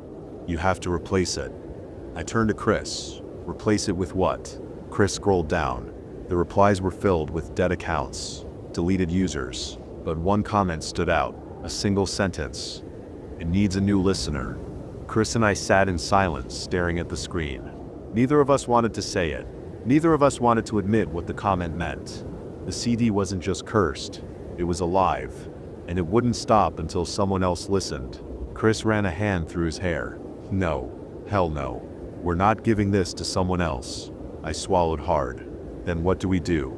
Chris didn't answer, because we both knew the truth. If we kept it, it would keep listening, keep learning, keep getting stronger. And if we broke it, what if that just let it out? The screen flickered. For a second, just a blink. The words on the forum post changed. New text. Just one sentence. A listener can become a singer. The lights in the apartment cut out, the TV went to static, and in the sudden dark a whisper, "Who is listening?" Chris screamed. I grabbed the CD. The plastic was warm in my hands, pulsing like a heartbeat. Something was in the room with us. The air pressed against my ears, like a low-frequency humming just beyond my range of hearing. The shadows in the corner of the room shifted. Chris scrambled for his phone, flicking on the flashlight. The second the light hit the corner, the shape was gone. The air felt normal again, but the words were still there, scratched into the CD. "You can sing now." Chris was done. He was pale, shaking. "We need to get rid of it, now," I nodded. But not to someone else. I thought about the forum post, the idea of a door.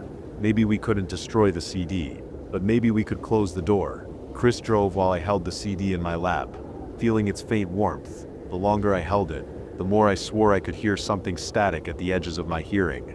Whispers that weren't words yet but were trying to be. We drove out past town, toward the river. Somewhere deep inside I could feel it resisting, like it knew, like it didn't want to go. We stopped at the old bridge. Below us, the water churned, deep, dark, and endless. I pulled the CD from its case. It felt heavier now, like something inside was holding on. Chris hesitated. "Will this work?" I didn't know. I looked at the disc one last time. The scratches had changed again. We remember. A cold chill crawled up my spine.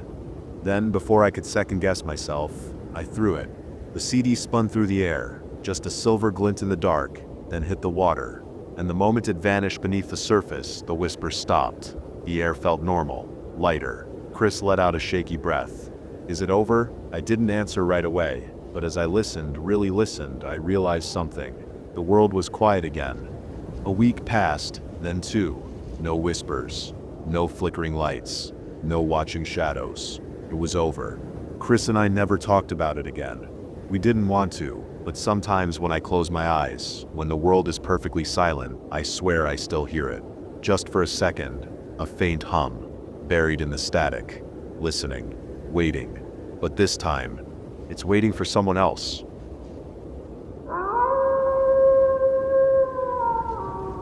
Mirrors are dangerous if you stare at them.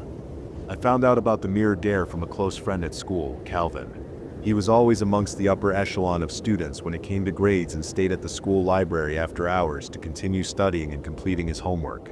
That was also where we'd spend the most time together with our friends. He brought up the mirror dare during our 5th period calculus class but only mentioned the name and promised he would explain more in the library. You'd never know it by a first impression, since he wore polo shirts and bootcut jeans and carried himself in an academically nerdy way. But Calvin was also really into scary and creepy stuff. He always wanted to talk about media like Resident Evil, the Saw movies, and campfire-esque stories. He's actually the reason I found this subreddit, so thanks Calvin. I always loved to listen to him explain stories or universes he would read about or experience in a video game. A few days ago it seemed no different when he brought up the mirror dare. We were hanging out in the library with 2 other friends, Jamie and Sam, when Calvin pulled up on his phone some bare-bones forum from God only knows what grimy corner of the internet. He then read aloud the rules of the dare. Find any clean mirror you can stand 6 inches from. Stare at yourself in the mirror.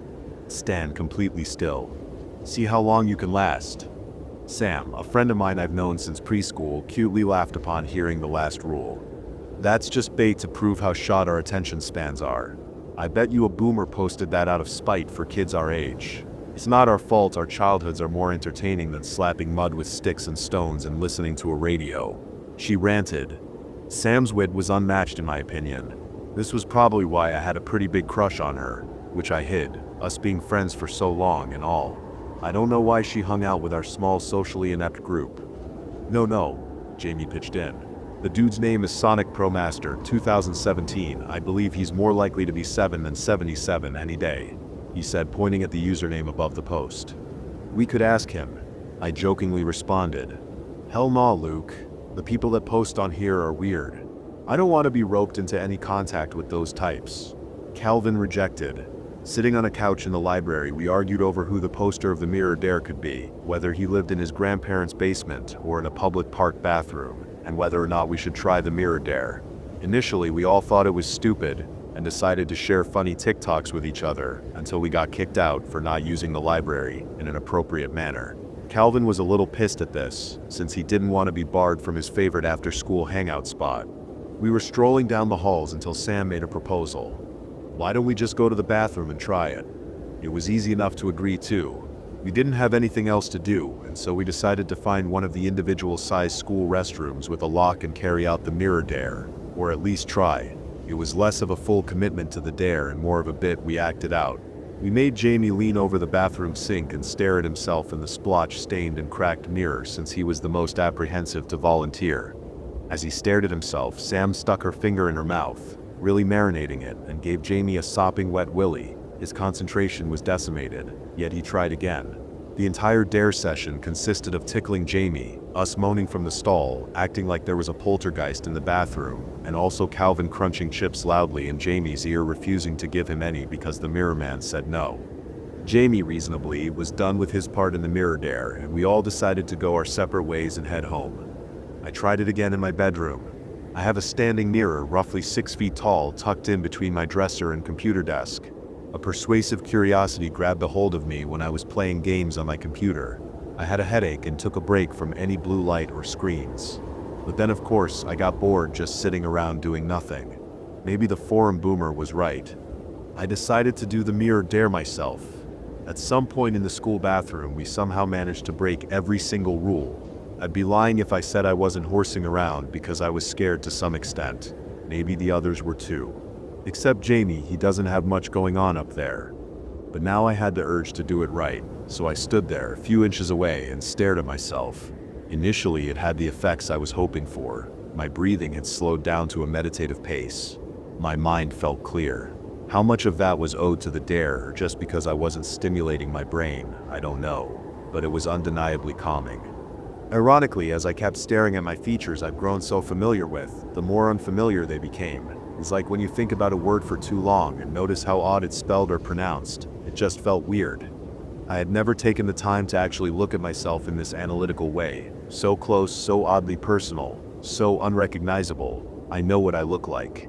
I, like everyone else, see myself every day when I brush my teeth and get ready for the day, or when looking at a photo I'm in. I knew it was me I was looking at, but it didn't just feel like me. Yet, it wasn't concerning. I assumed I just never had the chance to look at myself for so long and so intensely. What was concerning was when my face began to move on its own. Not any large, super noticeable movements, but small ones that I wasn't actively trying to make, like micro twitches of the eye or the corner of my mouth, enough to make me question if I was actually doing that. At some point I began peering into my own eyes. Questions rose whether those were my eyes staring back at me. A primal sensation loomed over me. One that said I was allowing another person, a stranger, to watch me so closely. It emerged and disappeared just as quickly. It was silly to think that. It was just my reflection. Then my nose began bleeding. That ended the dare for me then. It was just so sudden and unexpected that I reached for my face without thinking and broke my concentration. It wasn't real. I wiped my fingers on my nose, and there was nothing. Of course there wasn't. Just another psychologically explainable mind trick. I'm sure, I thought to myself. I looked back at my clock.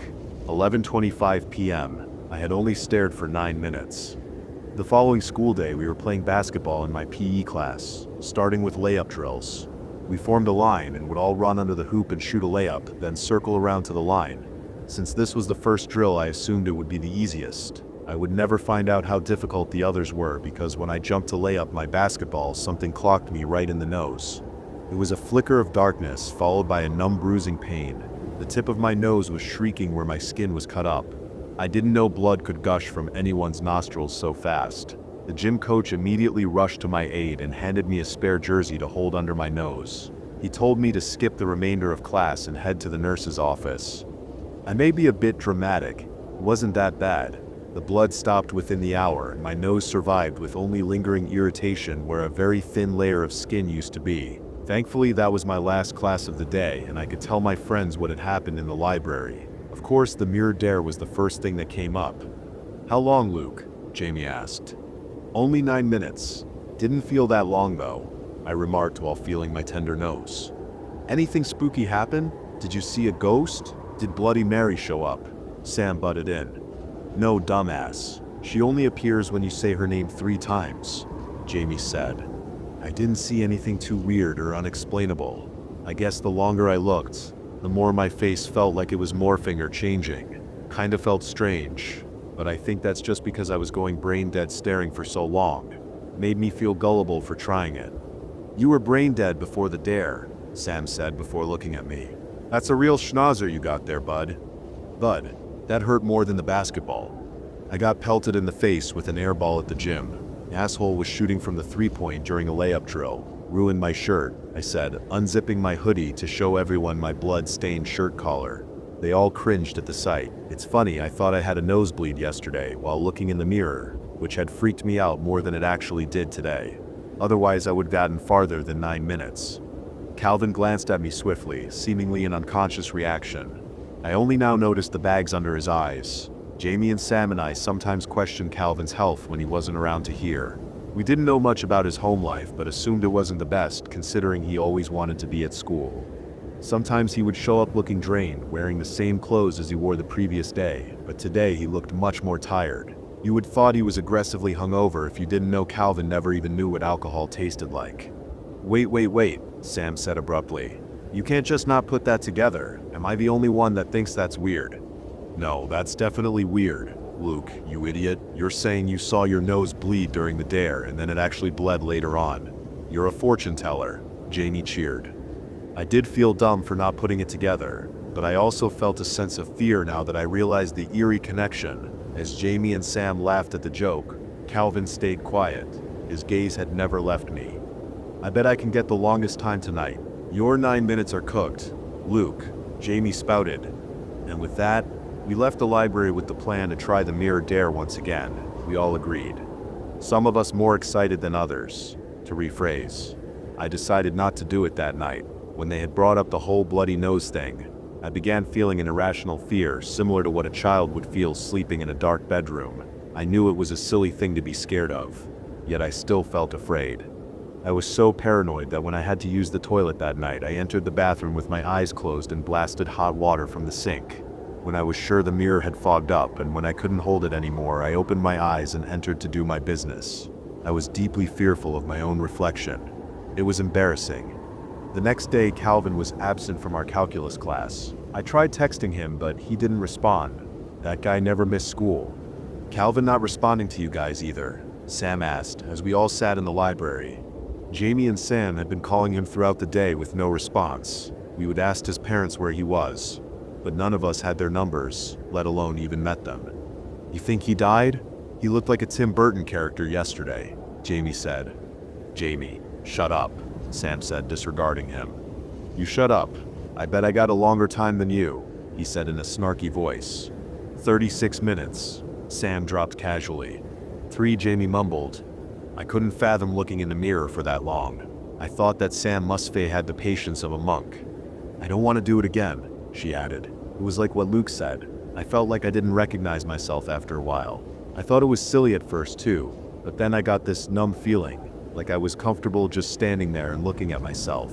And more I felt like I was looking at someone else, like someone else was bending over and staring back at my face. I got scared, but it was like luring me in, you know? We both stared at her blankly. I tried processing what she was saying, how it was similar to what I had felt, but Jamie might have just thought she was crazy. But yeah, I'm done. Not for me. Sam threw her arms up and shook her head. I'll beat it, I said unprompted. The words just came out of my mouth. I wanted to impress Sam, and in the moment I shoved down all the fear I suffered through 2 days before. Ooh, okay. You should FaceTime me so I can watch you do it. That way I know you're not cheating, Sam said, tapping my healing nose. This was the first time Sam had asked for something like this. Something one-on-one. My fears were suddenly pushed aside, overwhelmed with a warm excitement. All I could think about now was our time spent alone together, even if it was just over a video chat. Later at home, I called Sam and propped my phone on the dresser facing myself in the mirror. She answered immediately and her cheerful face appeared on the screen. Soon after, I found myself staring at my own. I want to ask questions while you're doing this, so blink twice for yes and 3 times for no, okay? She said before starting the timer. I blinked twice. Good, she chuckled. And so I began staring at myself. It didn't really hit me what I was doing until I was looking deeply into my own eyes again. I could feel my heart racing until Sam spoke again. "Do you really think you can beat my time?" she asked. I blinked twice. "Well, I'm not trying it anymore, so if you beat me the record is yours," Sam said, acting disappointed, then following it up with more laughter. I wanted to ask what my prize would be if I won. I almost broke my concentration to say it, but stopped myself. It was probably best I didn't, too cheesy. Then the face twitching started again. I could feel the minuscule muscles in my cheeks clenching ever so slightly. "You see your face twitching?" Sam asked. I blinked twice. "You at the point where you see any movements you can feel?" I scanned my face carefully and noticed my lip had quivered, or might have. I wasn't too sure. I guess that was enough to confirm it. I blinked twice. "It's so weird how that works.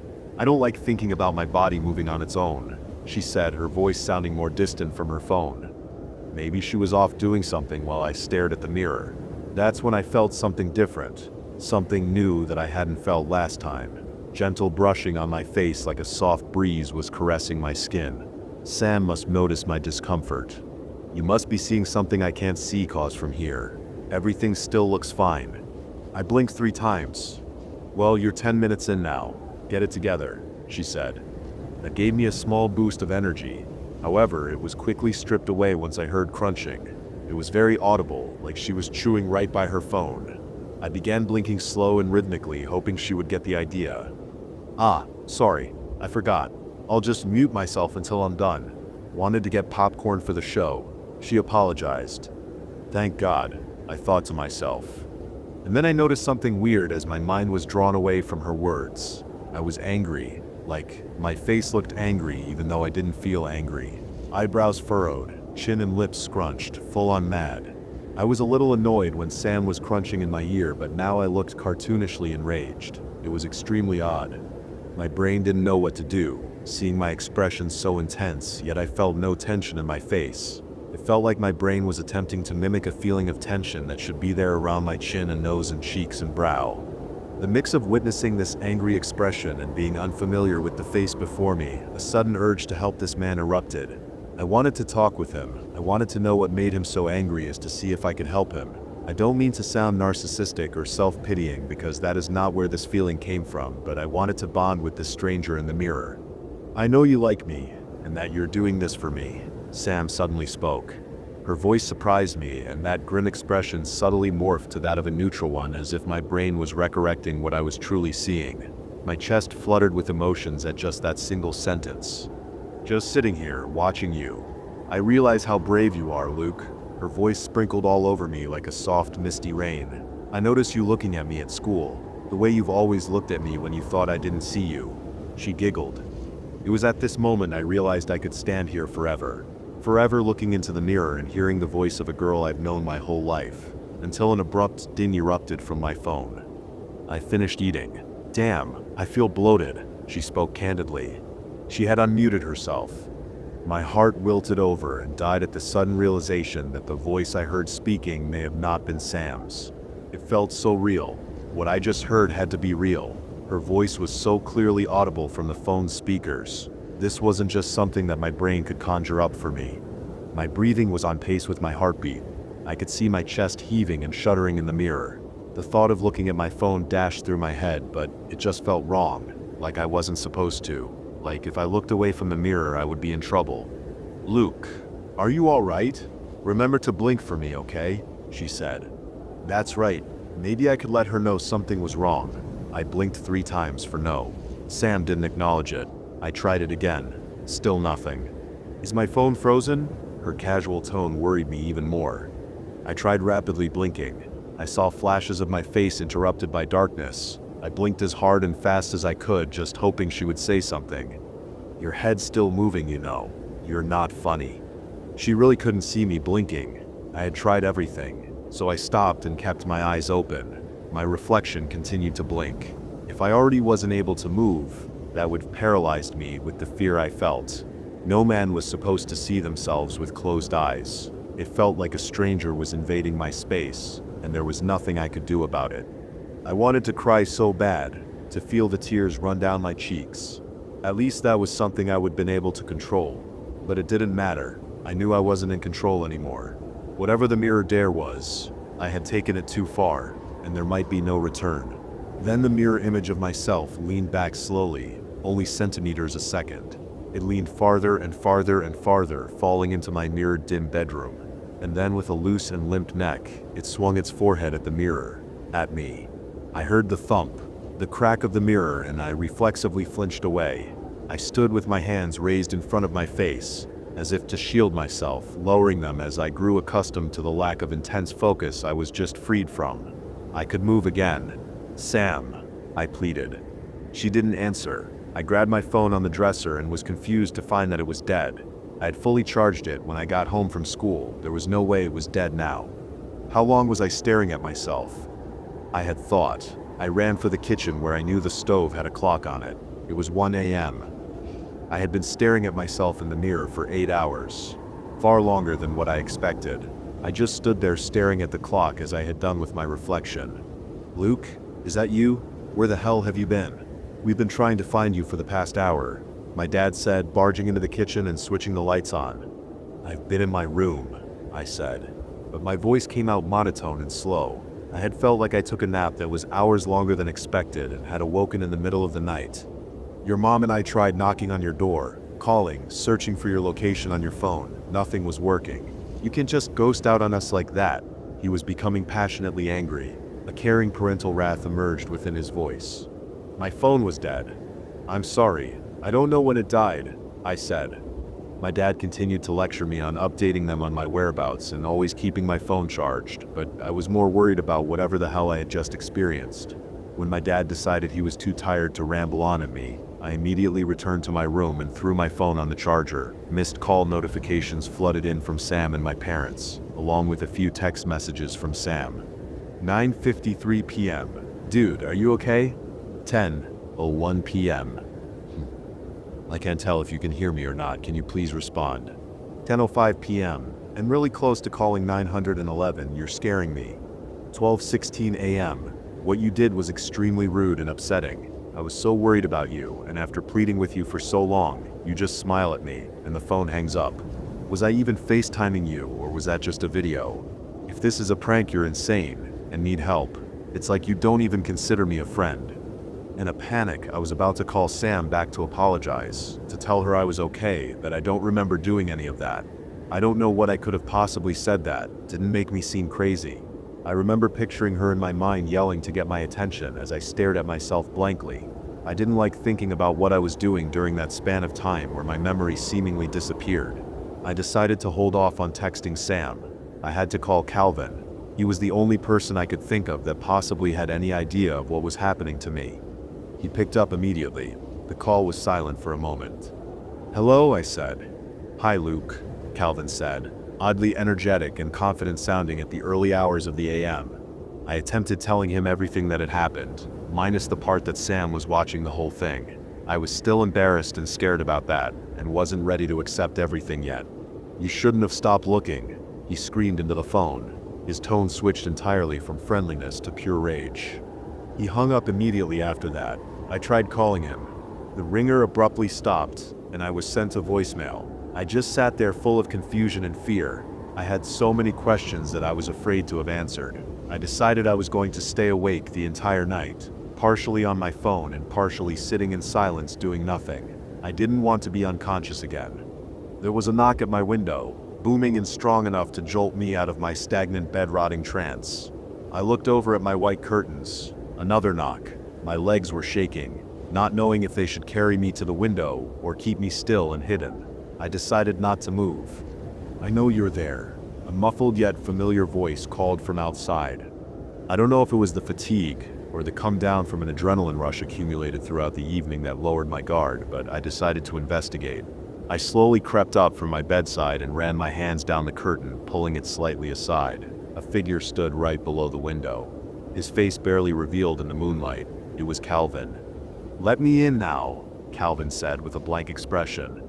I had never seen him so serious. I almost forgot about the way he yelled at me over the phone just less than 2 hours ago, and now he was outside my room. I didn't know exactly where Calvin lived, but I knew his home was 2 towns over. He had to have walked since he didn't have a car. "Calvin, what the hell are you doing here?" I groaned. "Open the window. I need to help you," he said. Talking to him, I noticed he looked even more disheveled than I must have, like he had followed through with staying up for more nights than I did. "Why didn't you answer our calls yesterday, dude? We were worried about you," I asked him. He didn't bother answering that either. I was not going to let Calvin in. Something was off enough for me to realize, even with my mental fog and general grogginess, that whatever he was trying to do, his intentions weren't in my favor. He must have realized this when I just stood there behind the glass, because he was now trying to hoist the window up. I watched it lift upwards a few inches before realizing what was happening. I immediately fought back, pushing the window down so I could lock it, but he reached his arm through and pulled hard on my shirt to lift himself up even more. He knocked me off balance and my face smushed into the window. When I steadied myself again, pushing against the glass, I saw that the window was open even more. He was about to get in, having lunged through the frame which his chest now rested on. I clawed and slammed my fists into his arm, but he kept his grip on me as he shoved the window open with the other hand. I tried reaching down and shoving the palm of my hand onto his face. That's when he grabbed my arm and pulled me. I was yanked down by his weight, my head knocking onto the bottom of the frame. He was still using me and the window to hoist himself up.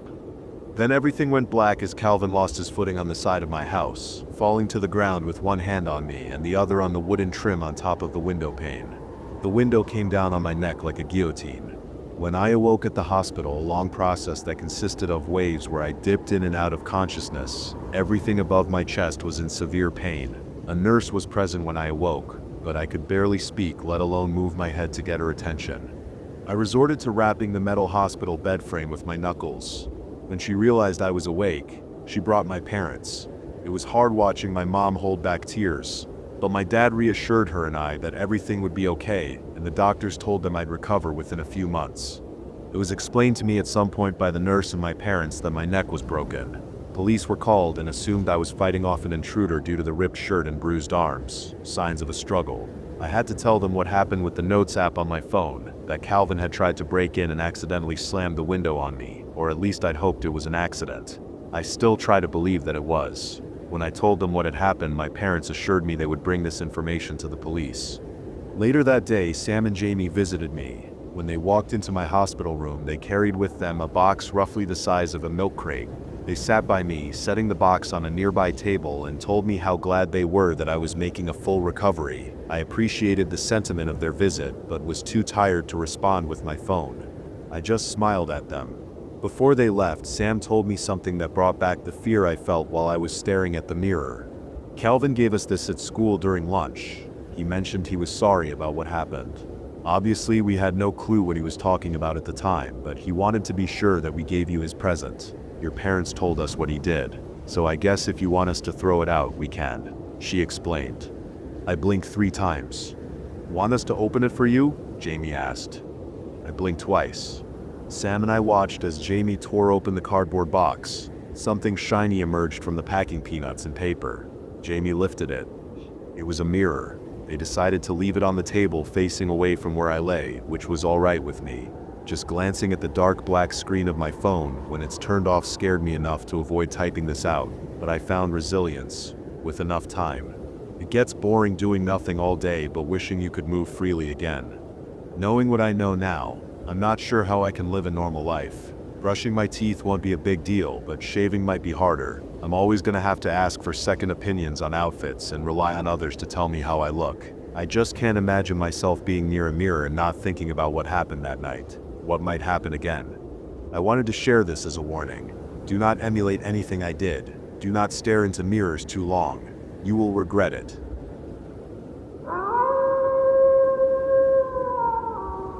Have you ever heard screams coming from other dimensions? I wish I didn't. I still dream about the fire, my little brother's blood-curdling screams for me to save him, the way the flames clawed at the old barn, the smell of burning wood, and something worse that burned my nose and eyes in a way I could never find words to describe. All those nights we spent dreaming, all his fears, all his warnings, lost now like whispers in the flames. It was 1986, the height of the satanic panic. and my brother Miles was 11, too young to be obsessed with H.P. Lovecraft but old enough to believe.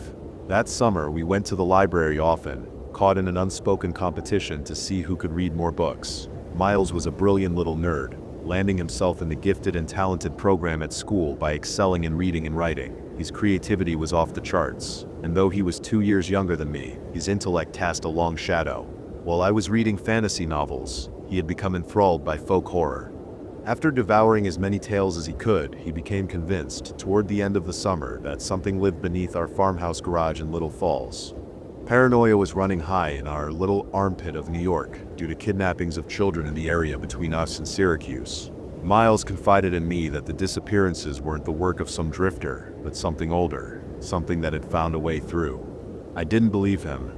He filled his room with terrifying drawings, things with too many eyes, too many mouths, symbols scrawled across the pages, ink smeared from his frantic hands. He said they kept it at bay. My parents sent him to a psychiatrist.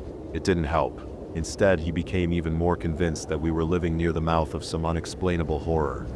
By late August, I had started freshman football, signaling the approaching school year. After the second night of practice, I came home and hailed my dinner and took a shower.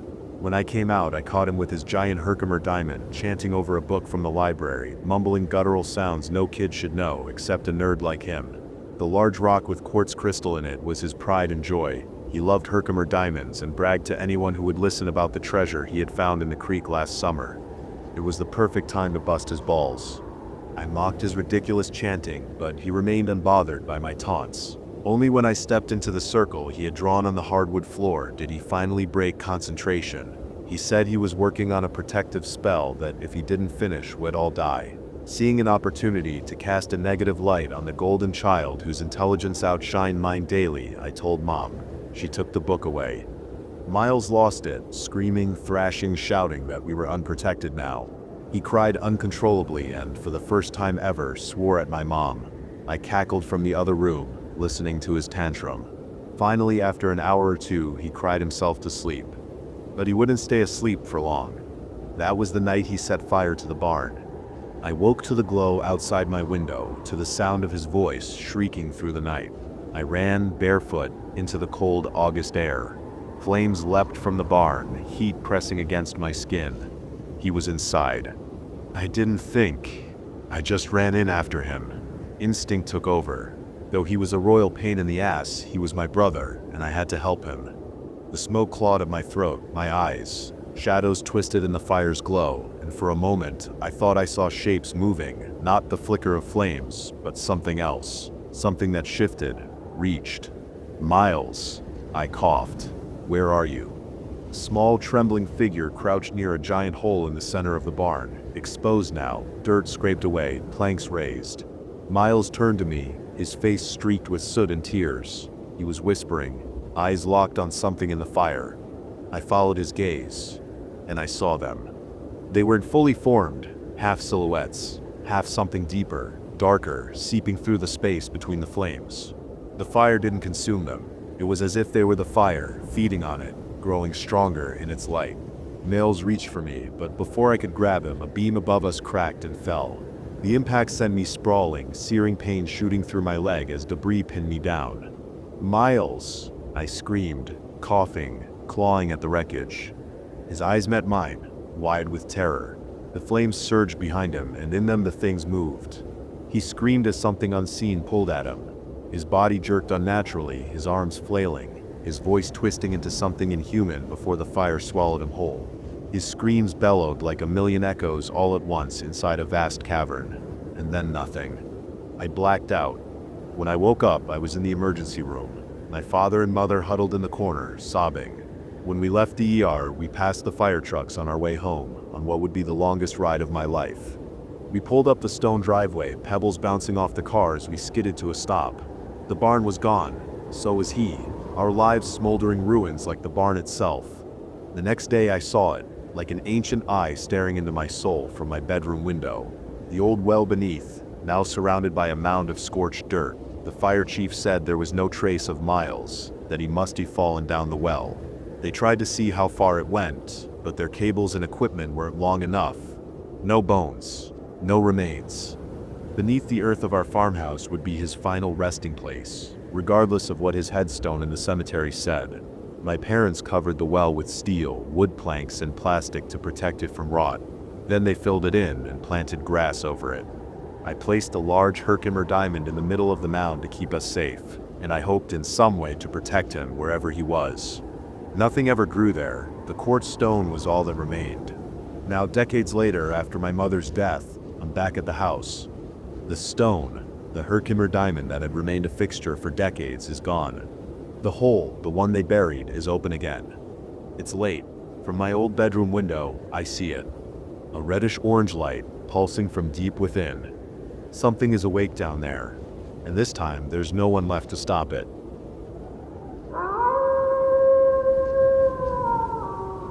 We took a road trip and it followed us. It started as a carefree weekend trip, a reunion of old friends in a bid to escape our everyday routines. My friends and I, Ethan, Riley, and Morgan, had been inseparable since college. We always joked that nothing could break our bond. That summer we decided on a trip deep into the wilderness, a getaway into the unknown, away from civilization's prying eyes. We wanted nothing more than adventure, a break from the monotony of life. What we didn't expect was that our journey would unravel a mystery so chilling it would haunt us forever. The drive began under a bright, cloudless sky. Laughter and music filled the car as we recounted memories and planned new adventures. The destination was an isolated campsite in the heart of a dense forest, reputed to be one of the most uncharted areas in the region. Our excitement grew with every mile until we finally reached the narrow winding road leading to the campsite. It was a road little traveled, lined with towering pines and draped in an eerie silence, as if nature itself was holding its breath. By mid-afternoon, we arrived at a clearing that seemed straight out of a forgotten dream. The area was breathtakingly beautiful yet unsettling. A pristine lake mirrored by mist, encircled by ancient trees whose gnarled branches tangled overhead. We set up camp, eager to explore. The initial hours passed in a haze of hiking, swimming, and bonfire stories. But as dusk fell, the atmosphere shifted. That evening, after a hearty dinner and a few rounds of drinks, we gathered around the campfire. The flames danced against the encroaching darkness, casting long, jittery shadows on our faces. The conversation gradually took a darker turn as we exchanged local legends about the forest. One tale stood out, a story about a mysterious phenomenon known as the fog. According to local lore, every few decades, an unnatural fog would descend upon this area, and anyone caught within its grasp would vanish, only to reappear with altered memories and inexplicable scars, as if their very essence had been tampered with. Most of us laughed it off, attributing it to drunken exaggeration and old wives' tales. But as the night deepened, a heavy silence fell over the clearing. The distant sound of rustling leaves and snapping twigs suddenly seemed too deliberate, too rhythmic. I glanced at Ethan. His usually bright eyes clouded with something I couldn't quite decipher. Riley's smile had faded, replaced by a look of distant worry, while Morgan kept a restless vigil, eyes scanning the dark tree line. It wasn't long before the air grew colder, the warmth of the fire battling against an encroaching chill. The fog began to roll in. At first a thin, ghostly veil, then rapidly thickening into a dense, impenetrable blanket. We could barely see a few feet in front of us. Panic set in as the familiar landscape turned alien. The forest, once inviting, now loomed like an impenetrable fortress of shadows. Ethan, ever the rational one, insisted we stay close to the fire. "It's just a trick of the weather," he said. Though his voice trembled, we huddled together, the crackling fire our only source of comfort amid the suffocating mist. But then came the sounds. Whispering voices carried on the wind, voices that seemed to chant our names in a language we couldn't understand. They were soft at first, barely audible, but soon the murmurs grew louder, echoing around us in a dissonant chorus. Morgan stood abruptly, his eyes wide with terror. "Did you hear that?" he whispered, barely managing to keep his composure. The rest of us exchanged uneasy glances as the voices swirled around, growing increasingly insistent. Suddenly a distinct shape emerged from the fog, a tall, indistinct silhouette that moved slowly toward our camp. It was too large to be an animal, yet too unnatural to be human. The figure's presence sucked the warmth from the air, and our campfire flickered as if intimidated by the approaching entity. Instinctively we backed away, forming a huddle, our hearts pounding in unison. The figure stopped a few feet away, its form obscured by the swirling mist. I strained to see its features, but all I could make out was an indistinct mass of dark, shifting shadows. Then, in a voice that resonated like 100 whispered secrets, it spoke. "You've come too far. The past is never forgotten." In that moment, time seemed to suspend. The voice carried an overwhelming weight of sorrow and malice. We were paralyzed with terror, unable to move or speak. The figure extended a hand, a long skeletal appendage that pointed directly at me. I felt as if a cold shiver crawled up my spine, every instinct screaming to run. But before I could break the spell, the figure dissolved into the fog as abruptly as it had appeared. In the chaotic moments that followed, we scrambled to pack our belongings, desperate to escape the suffocating grip of that unnatural mist. The forest around us seemed to close in, twisting the once familiar trails into a labyrinth of darkness and despair. Our collective panic was palpable as we raced toward what we hoped was the path back to our car. Every step felt like an eternity, every rustle in the undergrowth a potential harbinger of our doom. We eventually broke through the oppressive forest and found the road once again. Exhausted and shaken, we piled into the car, our silence a heavy counterpoint to the wild beating of our hearts. The drive back was a blur, a mad dash through a nightmare of fleeting shapes in the periphery and the constant echo of that spectral voice. Back at my apartment later that night, I tried to make sense of what had happened.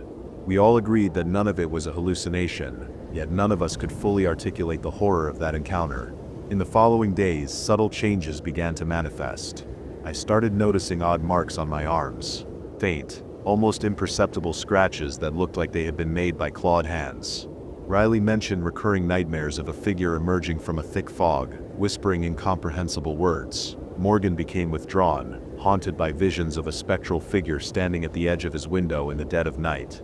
And Ethan would sometimes gaze into the distance with a distant look in his eyes, as if he were reliving that fateful moment over and over. I've tried to dismiss it all as a shared delusion born of fear and exhaustion, but the evidence is too real. The markings remain, the nightmares persist, and the whispers in the wind never truly fade away. And sometimes, when the fog rolls in unexpectedly on a cool evening, I swear I see a familiar shape in the distance, a reminder that some experiences, once witnessed, are impossible to forget.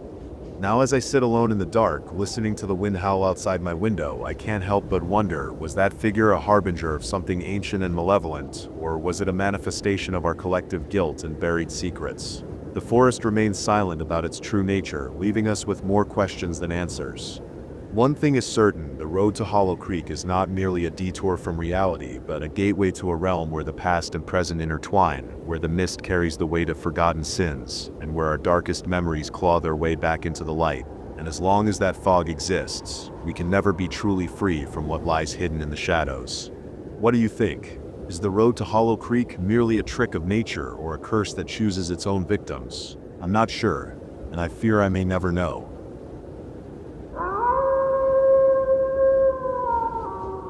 Help! The kids in this orphanage aren't children. I knew something was wrong as the taxi took me into the cranny of the valley. There was a dreariness to the town and its people. Still, my passing glances at their glum faces assured me that I should feel fortunate to be living and working in a secluded pocket of land past the outskirts of the town. I was wrong. "Oh, thank goodness you're here," the director greeted joyously from the building's double-doored entrance. "Marion, is it?" I nodded, following the man inside. "Well, I'm Derek," he said, leading me into the kitchen. "Ben quit today, unfortunately, meaning it's only you and me at the moment in terms of carers. Obviously, there are 3 of us if you include Roger, kid of the castle, I like to call him. The little lad came to us under a week ago from the local hospital. You must have passed it on the drive into town." I nodded, though a frown was tickling the folds of my brow. "Only you and me?"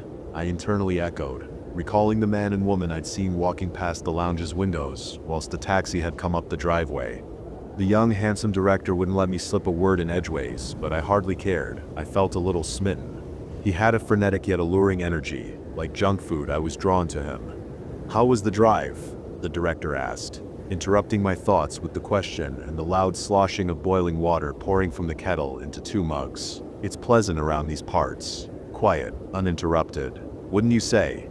Yet, deep in the part of my gut that I was choosing to ignore, I feared that he would be bad for me.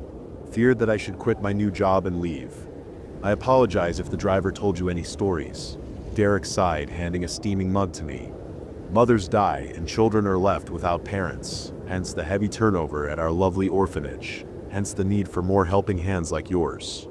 The director nodded. Locals get a little superstitious, you see, when it comes to the hospital. Over the past, year or so, the town's number of maternal deaths during childbirth has been rather high. Thank you, I said, taking the drink. Stories. The way in which he cooed those words, helping hands, clamped my skin tightly against my body as if some primal part of me were physically recoiling, despite how enamored my mind otherwise felt. In a valley of such murk and sorrow, he was a beacon of light. As I looked at Derek, I forgot all about the sad little houses I'd seen on my drive and the sad little people walking by the sad little houses. Still, one important question did manage to wiggle its way out of my lips. Did none of those children have fathers, or anybody to take care of them? Derek frowned momentarily before correcting his face. It was a momentary glitch that made my clenching body scream at my lusting mind once more to wake up. You've worked in the social care system for years, Marion. You know how flighty they can be. Somewhere beneath all of the warmth and fuzziness I felt for Director Derek, there burgeoned a doubt, prickly and unstoppable, if only I should give it the time to blossom. "Roger!" cried Derek suddenly.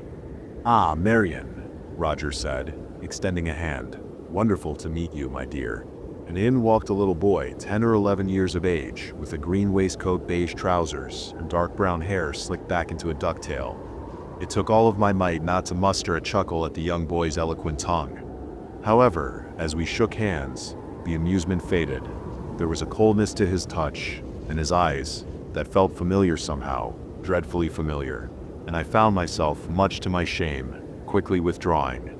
"Right, it's 6 o'clock, I said. "I suppose Derek and I ought to be making you some dinner, is that right?" The director nodded, then put his arm around Roger's shoulder. "I told you I'd find one heck of a lady, didn't I?" "You sure did, Derek," the boy replied, and the two laughed with locked eyes as if they were old friends, not an orphan and his carer. "First, let me show you to your room," the director said, untangling himself from Roger and scooping up the suitcase by my side. "And don't even think of offering to carry your bag lest you wish to offend me." I followed Derek up to a bedroom at the end of the corridor and then nothing. To my terror, even now I don't entirely remember what happened. When I think back on that evening, it is a blur of lust, laughter, and light, blinding white light, wiping my memory. I suppose we mustn't have made dinner in the end. Or perhaps I had some memory of the night before the morning arrived with a surprise that drowned any other thought, a surprise that left me caterwauling at the bathroom mirror. I remember, in some sense, being seduced by Derek. I remember clothes leaving our bodies, and I remember the sun coming up. The impossible bulge of a woman 4 or 5 months into a pregnancy. A bulge was protruding from my abdomen. I staggered back into the bedroom and gasped at Derek, who was sitting in a pair of boxers at the edge of the bed, smiling face bearing a few more wrinkles than the day before. "Heavens, Marion, you look as if you've seen a ghost," he said softly. Only his voice had become soft, not like butter, but like rot, like some poisonous and deceptive delicacy that had finally spoilt in the sun pouring through our bedroom window. "What have you done to me?" I slurred between breathy, fearful sobs. The director suddenly shot to his feet. "Just relax, Marion, and we'll get to the bottom of." I scurried towards the upstairs landing. As pursuing feet sounded along the carpeted floor behind me, I knew that I was right to flee. "Derek," came a croaky, pubescent voice from behind a creaking door. "Well sorted out, Roger," the director yelled back as I dashed downstairs. "She won't get far." And he was right. I tried windows. Skirted around the entire ground floor, circling back to the lobby in which Derek waited with a big smile and open arms. Tried the front and back doors. Then my eyes shot to the basement on my right. "None of this is good for the baby, Marion," he whispered, taking steps towards me. "Goodness, you're just about ready to burst. Before dinner time, if I had to guess." I opened the door, then locked it behind me, and began to descend into the orphanage's already well-lit undercarriage. And the loudest scream of all came when I laid my eyes upon 2 bodies lying in the center of the room. The man and woman from the lounge. She wore a nightie, belly bulging, legs akimbo, and body resting in a pool of blood. I started to hyperventilate, feeling terror-induced cramps in my core. Then I keeled over, fell to my knees, and started to screech as blood gushed through my pajama shorts. He wore a smile, belly flat beneath his folded hands, legs straight, and body entirely deflated, as if he were a burst balloon. It didn't take a medical expert to explain what had just happened to me. "There goes little Derek," whispered a voice behind me. "Still, there's always next time." Clutching my bloody lower half, I turned to see a figure leaning against the wall in a shaded nook of the room between two shelving units. A toddler. Wearing eyes and lips too, knowing for a boy of at most 2 years old. Wearing an umbilical cord from his belly button, long enough to drag against the floor. His legs wobbled as they supported his precarious upright stance. This wasn't a child. "What are you?" I screamed at him in fear. And the thing answered, "I am Ben." My stomach dropped. A man named Ben had quit just before I came. It surely had to be a coincidence. The little lad came to us less than a week ago from the local hospital. The little lad. That was what Derek had said about Roger, the boy aged 10 or 11. I'd assumed at the time that he had been in the hospital for some sort of checkup, some sort of medical issue, minor or major. I thought also of the gray hairs on Derek's head. Roger was tall for his age, not far off my height. Thought of the inexplicable pregnancy bump only a few hours after the director and I had slept together. Then smiled. She was a vessel. He was Ben, and I am reborn. "Who were they?" I asked, nodding tearfully at the dead woman and deflated man beside me. My eyes welled up until all I saw were dazzling lights and blurry shapes. The boy's legs stopped wobbling and he took a shaky step towards me. It felt foolish to be frightened of someone so small, something so small, for these rapidly aging creatures certainly weren't human. Yet, I twisted on my heel and stole away, gunning for the basement window. I hoisted myself up on cardboard boxes, wailing in horror as the door at the top of the stairs unlocked. I was struggling to slither my body, belly still bloated, through the narrow window. "Marion," came Derek's voice, along with calm footsteps down the stairs. "Marion." And then those feet came more hurriedly. The director had seen what I was doing. He flew across the basement and swiped a hand at me a mere half moment after I managed to pull my legs out. I pushed up from the grass below the towering building and darted away. Darted towards the bridge, crying and screaming for help as the old double doors of the orphanage opened behind me. "Where are you going?" called Derek. I heard the adolescent voice of an older Roger add, "You won't beat us to town on foot." I realized they were right. I could hear their heavy shoes slapping against the gravel behind me. Horror gripped me as I prepared to face the same fate as that poor woman in the basement.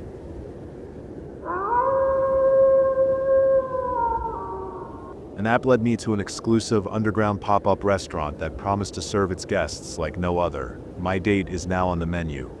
I should have known something was off the moment I downloaded an app specializing in underground food pop-ups. It was just another weak attempt by me to fit in with the young millennials at work. But this was the perfect chance to get Vanessa to go on a date with me. After I downloaded the app, it required a full profile setup before I could even browse. Not uncommon, I thought, but then the questions started getting weird. What is your average daily microplastic intake? Do you prefer your meat lean or marbled? How often do you moisturize? Would you consider your skin more oily, dry, or fibrous? Are you currently taking any antibiotics, chemotherapy, or radioactive treatments? On a scale of 1 to 10, how ethically raised were you as a child? Do you sleep on your side, back, or stomach? How often do you experience existential dread? How tender do you feel today? I hesitated for a moment, then laughed it off. Probably some edgy branding gimmick. I answered truthfully, but also maybe subconsciously picked the ones that made me sound more refined, like I knew what I was doing, but I had no clue. Frankly, I could care less about this shit. I just wanted to appeal to Vanessa's tastes.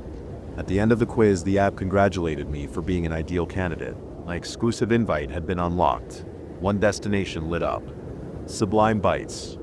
The enigmatic Sublime Bites was shrouded in an aura of mystery. It lacked a physical address we wouldn't receive until hours before our reservation. It had no online reviews to speak of, and operated solely on an invitation-only basis. Its only claim was the tantalizing promise of an unforgettable underground dining experience.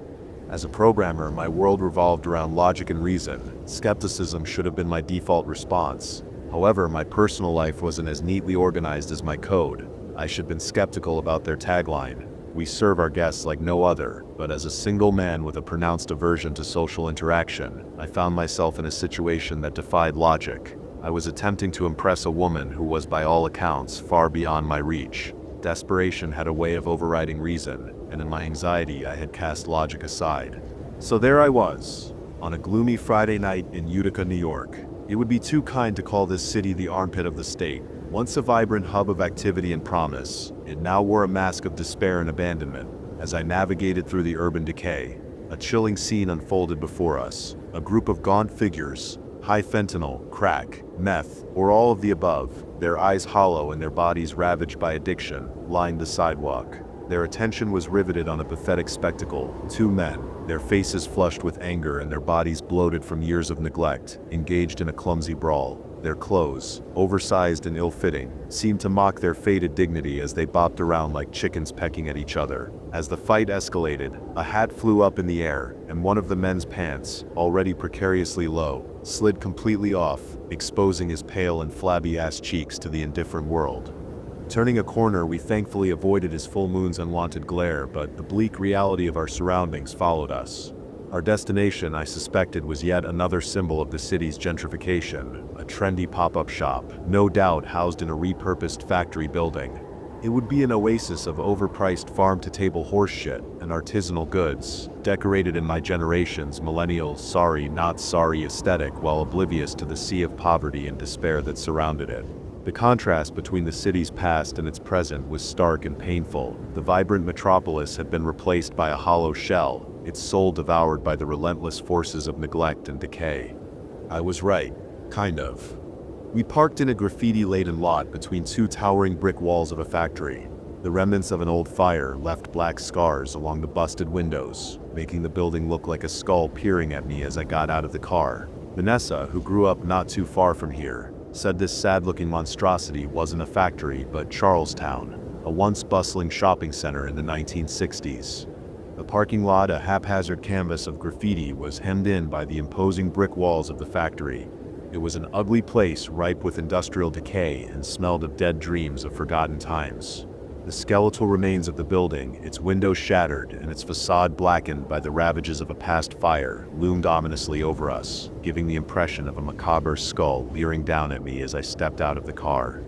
Vanessa, who had spent her formative years in the vicinity, offered some context, explaining that this melancholic ruin wasn't always an industrial eyesore. In the 1960s, it had been a bustling hub of activity known as Charlestown, a popular shopping center that had pulsed with life and energy. Condemned, the building met an unceremonious death in the late 90s, as the contrast between its past vibrancy and its current state of dilapidation was stark and unsettling. As we exited the car, 3 tiny quadcopters buzzed down from above. Drones. They hovered around us, each with blinking red lenses that zoomed in and out on our faces. Vanessa laughed. "Oh my God, how cute. They're scanning us. This place is so high-tech. Maybe they'll offer us some craft beer." I chuckled nervously as my anxiety heightened. The last thing I wanted were drones all up in my face, reminding me why I hate people who try too hard so much. This was more unneeded, but Vanessa seemed to like it, so I just played it off. The drones followed us the entire walk to the alley.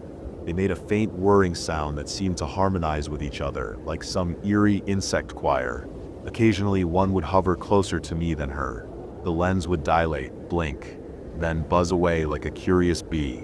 I had to restrain myself from squashing the little son of a bitch. At the door, I stopped, checking into the app, letting them know we had arrived. Seconds later, we followed the newly delivered instructions to our reservation. I guided Vanessa through a graffiti-covered alley, past an unmarked door with a glowing keypad. I entered the access code from the app, and the door slid open with an unsettling whoosh. The drone zipped inside ahead of us. The restaurant was elegant, almost too elegant for this shitty building.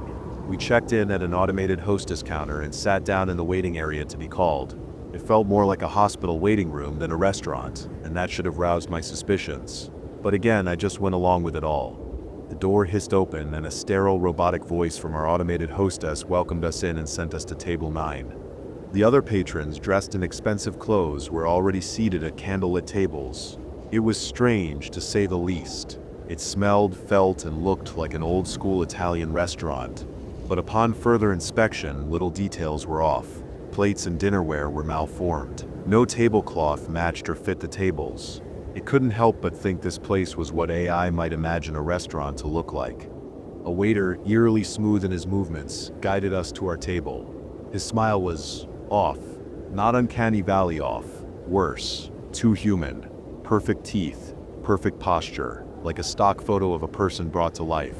His voice made me laugh out loud, and Vanessa asked me what was so funny. I told her. The waiter's voice reminded me of JP from Grandma's Boy. Adios turd nuggets, I said in his mocked robotic voice. My joke fell flat because she had never seen the movie, so I slid back into my chair, and my eye twitched with anxiety. I hoped she didn't notice. Vanessa giggled. I love secret spots like this. So exclusive. How did you even find this place? Oh, you know, I said, sweating. Hacker stuff. She laughed. Hacker stuff? What kind of stuff do you hack? I stammered about, tripping over my tongue. I don't really do this stuff anymore, but we used to hack lots of things in college. One time I hacked into our grading system and gave all of my friends straight A's, and then I set it up so this jock dick named Derek took the fall. It was a brilliant execution. I stopped when I could see she was repulsed. Luckily, the waiter dropped a glass behind us that shattered loudly and startled her, changing the subject quickly. Handing me a menu, she said, "Let's check out the menu. I can't wait to see what's for dinner. I'm so hungry. All I ate was an apple today." I smiled nervously and a droplet of sweat rolled off my forehead and onto the menu. I wiped off abruptly and stared at the bizarrely designed menu. It was blurry in areas and the colors didn't match at all. My OCD for organization and legibility was on fire as I tried to digest the even stranger offerings. Items like Prime Selection Special and Farm-to-Table Tartare. No descriptions, no prices, just ominous italics. Before I could process, the waiter reappeared. "The house recommends the tasting menu," he said, his head tilting just a bit too far. "A little bit of everything." I smiled at him and chuckled again, unable to get JP's voice out of my head. I looked at Vanessa, who nodded in approval to his suggestion, then turned to the waiter and said, "Okay, let's do it." He smiled creepily and nodded his head. I could have sworn I saw one of his eyes rotate and twitch as he turned away and walked away like he had a giant pole stuck in his ass. I glanced around. Other tables were eating. The food looked normal. Steaks, pasta, salads. But something gnawed at me. Something I couldn't quite. Then the lights dimmed further. A hush fell across the dining room. A spotlight hit the center of the room where a man was being ushered forward by two waiters in tuxedos. For your amusement, one of them announced, "The house presents a demonstration of transformation." A magician in a long dark robe and unnervingly wide-brimmed hat stepped forward. "Hello boys and girls, I am Optimum the Great, a magician for human pleasure." His soulless face was caked in theatrical makeup, his eyes painted in exaggerated spirals. He pulled out a deck of cards, a wand, and a small meat cleaver. Tall and intimidating, he was terrifying. "May I borrow your hand?" he asked the man, who laughed nervously and offered it. The magician tapped it with the wand, muttered something in static like gibberish, and produced a live pigeon. The crowd clapped. The man laughed in relief, until the magician pulled out the cleaver again. With a wink, he brought it down hard on the man's hand. There was a sickening crack. The man screamed, blood spurting onto the white tablecloth. Then the waiters closed in, as the man dropped to his knees. I assume it was his wife who got up and came to his side.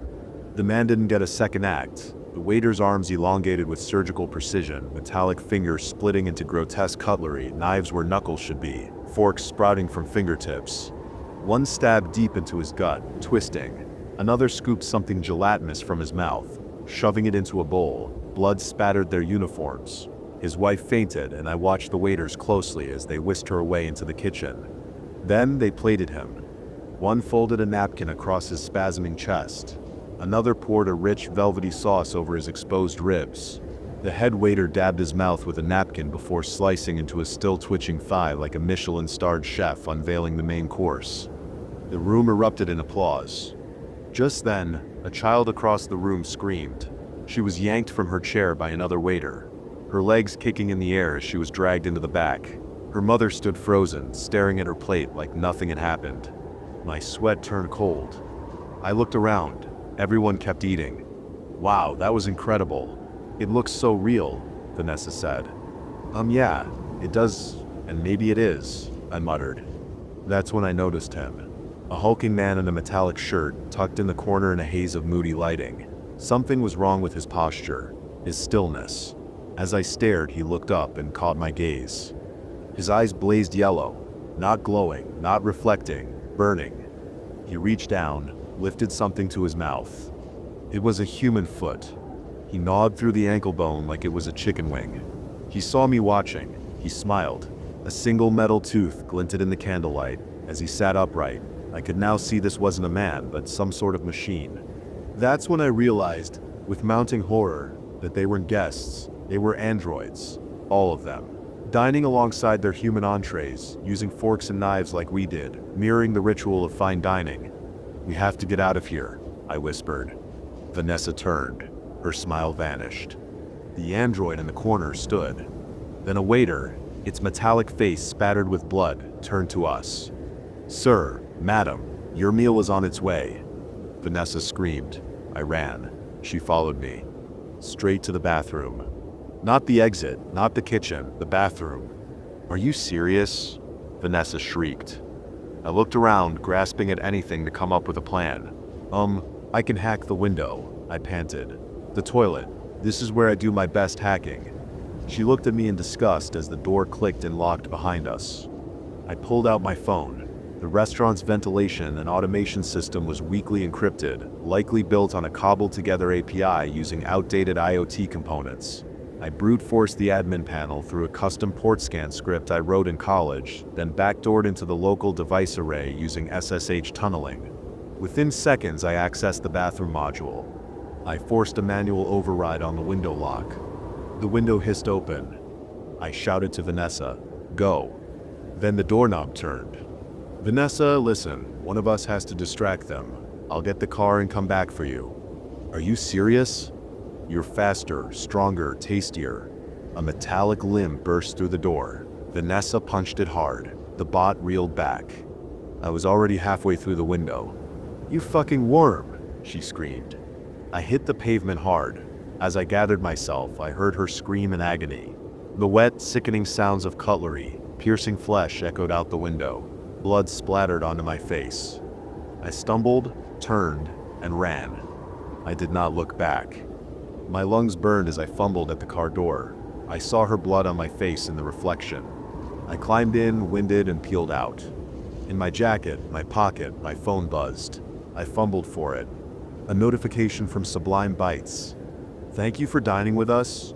Bring a friend again and receive 50% off your meal."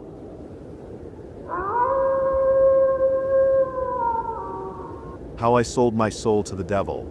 The average person did not wear a two-piece suit to a dinner with someone. He's about to divorce, but if I was leaving Grace, I might as well play the role of the high-class husband for a last time.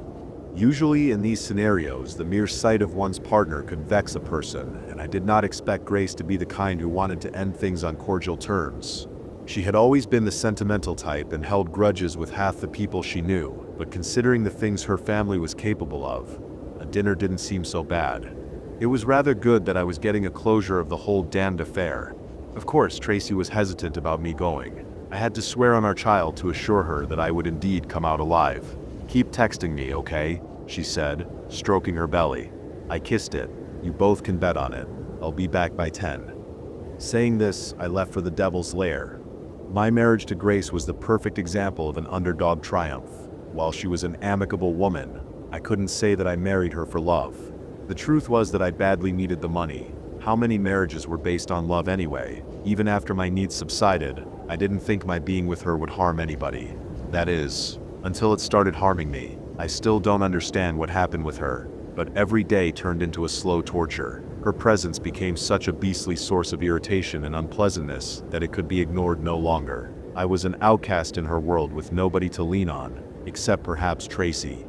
When I stepped into the dining hall after months, nostalgia hit me. Far from the flaunting of sophisticated elegance, I knew it as, it was dimly lit, quiet and intimate. She rose from her chair and hugged me, the kind of hug she would give if we were still together. "Thank goodness. For a moment I feared that you wouldn't come," she said cheerily. I took her hands off me, smiled, and sat down on the chair opposite her. She had dressed for this occasion. A mauve gown, styled hair, and bright scarlet lips. The red of the lips was in fact so bright that it made me nauseous. reminding me that everything around was artificial. Her saccharine voice and grateful face was even more pathetic. I was glad that this was the last time I was seeing her. The waiter poured champagne in our glasses and served us a plate of steak. Quite odd, considering that one of the habits Grace had developed simply to catch up on the trend was veganism. Since I knew her, she abstained from touching meat, saying that she cared about the well-being of animals. Well, did she care about people as much? "How come you've started eating meat?" I asked casually.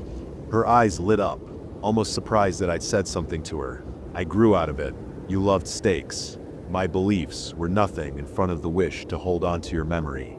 I ignored her response and resumed eating. I didn't know whose steak it was of, but it was scrumptious, rich, tender, and much more pleasant than the woman before me could ever be. Perhaps she sensed my displeasure, for she shifted the subject. "How is Tracy?" "Good. When are the two of you getting married?" "We'll set up a date as soon as our divorce gets finalized. She is nearing 6 months and I don't want her to be uncomfortable at the wedding." "God bless you all." She fidgeted with the folds of her dress. "I know that I can never bear you a child and how much it means to you, but I can't help. I have polycystic ovarian syndrome. I tried. I wish I could be a normal woman for you, but I can't. I'm sorry that I can't be the wife you need." "I never said it was your fault. Tracy." I breathed deeply. "She is the one meant for me. She's the love of my life." There was a pause. Grace's eyes stayed fixated on her plate, but the fork in her hand was shaking. "Is that the case? Then why did you marry me, you betraying, unfaithful idiot?" I flinched. The fork was thrown onto the nearby wall, from which it fell to the floor with a clang. She looked like she would scream more, but restrained herself.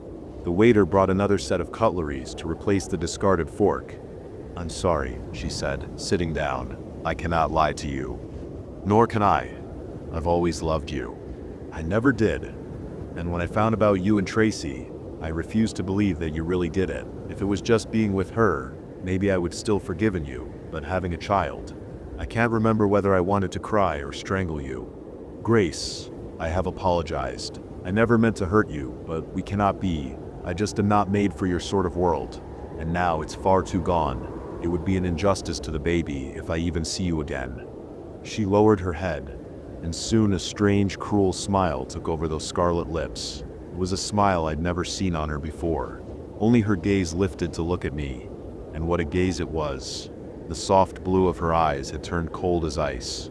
"Oh, how can I believe another word of you ever again?" I felt a sense of unease. "What do you mean?" "I do love Tracy. Nothing will change that." She turned back at the food. "I just thought that you would want your child to be well provided for. Can you manage it with her? Since when did you start caring?" I said dryly. She didn't reply. My heart rate was quickening. I took large bites of the steak and washed them down with champagne. Then she chuckled. "Do you have confidence that you'll find a good job without me by your side?" "I wouldn't be so sure." "What will Tracy think of you then?" "Maybe she would wish that you never left me. That way you could have spent your life without worrying about money again." "I will find some way. I must, for our child." The words weakly escaped my mouth. "No matter how hard it is, I'll find something." Grace nodded. "I root for you." "Well, in that case, there's no need for me to bring up the settlement." I stopped eating. "Wait, what settlement?" "You are determined to find a job. You wouldn't need it," she said casually. "No." I put down the cutlery on the table and looked at her with complete attention. "Tell me, what settlement had you planned?" The look in her eyes grew soft. For a moment she struggled to answer my question, then said, "Tear the divorce papers. Do not marry Tracy." I blinked. "Do not marry her, but she's carrying my child." "Keep her believing that you're going to marry her till the child is born. Delay the divorce, make excuses about legal complexities or something, but don't marry her. After the baby is a couple of months old, bring it here. We shall raise it as our own. It'll be like nothing ever happened." Another long pause. I stared at Grace. She shrugged her shoulders. "It's the best for everyone involved. I will not beat around the bush. Once news spreads that you are in a relationship with our house help, you are done for. There will be scandal, and it's you who shall suffer. People shall call your child a bastard. Let me not mention what they'll call Tracy. As for you, no firm will hire the man who ruined our family name. Is that what you want?" I did not know what to say. My voice had gotten stuck inside my throat. Grace was right. Yes, For once in her life, she was absolutely right. I never should messed with a family as influential as hers. My career, my dreams, my ambitions, all would go to waste if I left her now. This wasn't fair. I'd worked to get this far, and I couldn't ruin my child's future due to my mistake. I couldn't. I sank into the chair. Sweat formed and fell down my temples in the form of beads.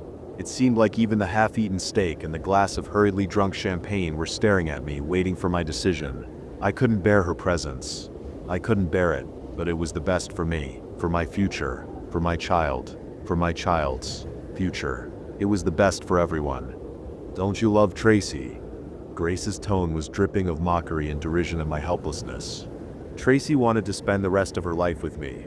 She was young, she was naive, and she had faith in me. But hearts got broken every day. She was my support in the days I'd been forced to spend with Grace. But what was she more than that? Grace just wanted me married to her. Even as I had to bear her presence, I could continue loving Tracy in secret. Or better, I could find another woman to love me unconditionally, whom I could start afresh with. A woman who had no clue of the sins I'd committed to survive in this world.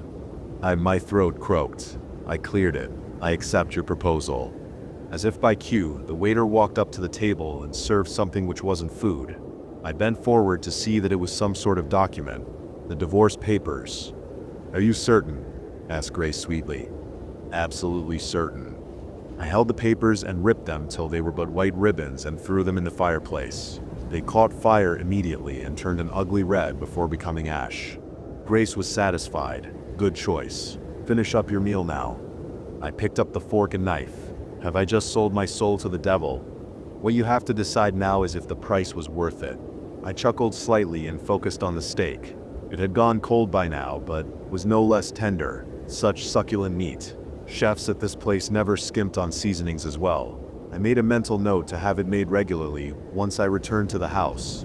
I had taken in the last bite when she whispered, "Darling, do you have love for anybody at all?" Why? I asked midway chewing. Something hard hit my teeth. I wrinkled up my nose. After swallowing whatever meat there was, I put my hand to my mouth and spitted the thing out. It was a ring made of rose gold with a studded diamond in it worth 1.5 carats. I knew this information, for I had bought that ring. It was an engagement ring. Tracy's engagement ring. A chill rushed through my spine. The fork began trembling and soon dropped to the floor. My stomach churned. I knew it was too late to throw it up, but I tried anyway. Grace laughed, her lips as bright of a scarlet as ever. I couldn't believe it. As the horror seeped in, I found the hall spinning around me, engulfing me into a world where there was only the feeling of regret and the sound of Grace's laugh. Then came a cry which was too blood-curdling to be mine. How dare you? It was my baby.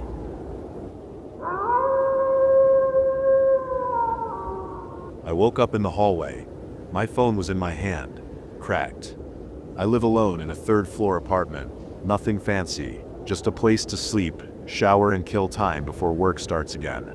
I had just come home from the office.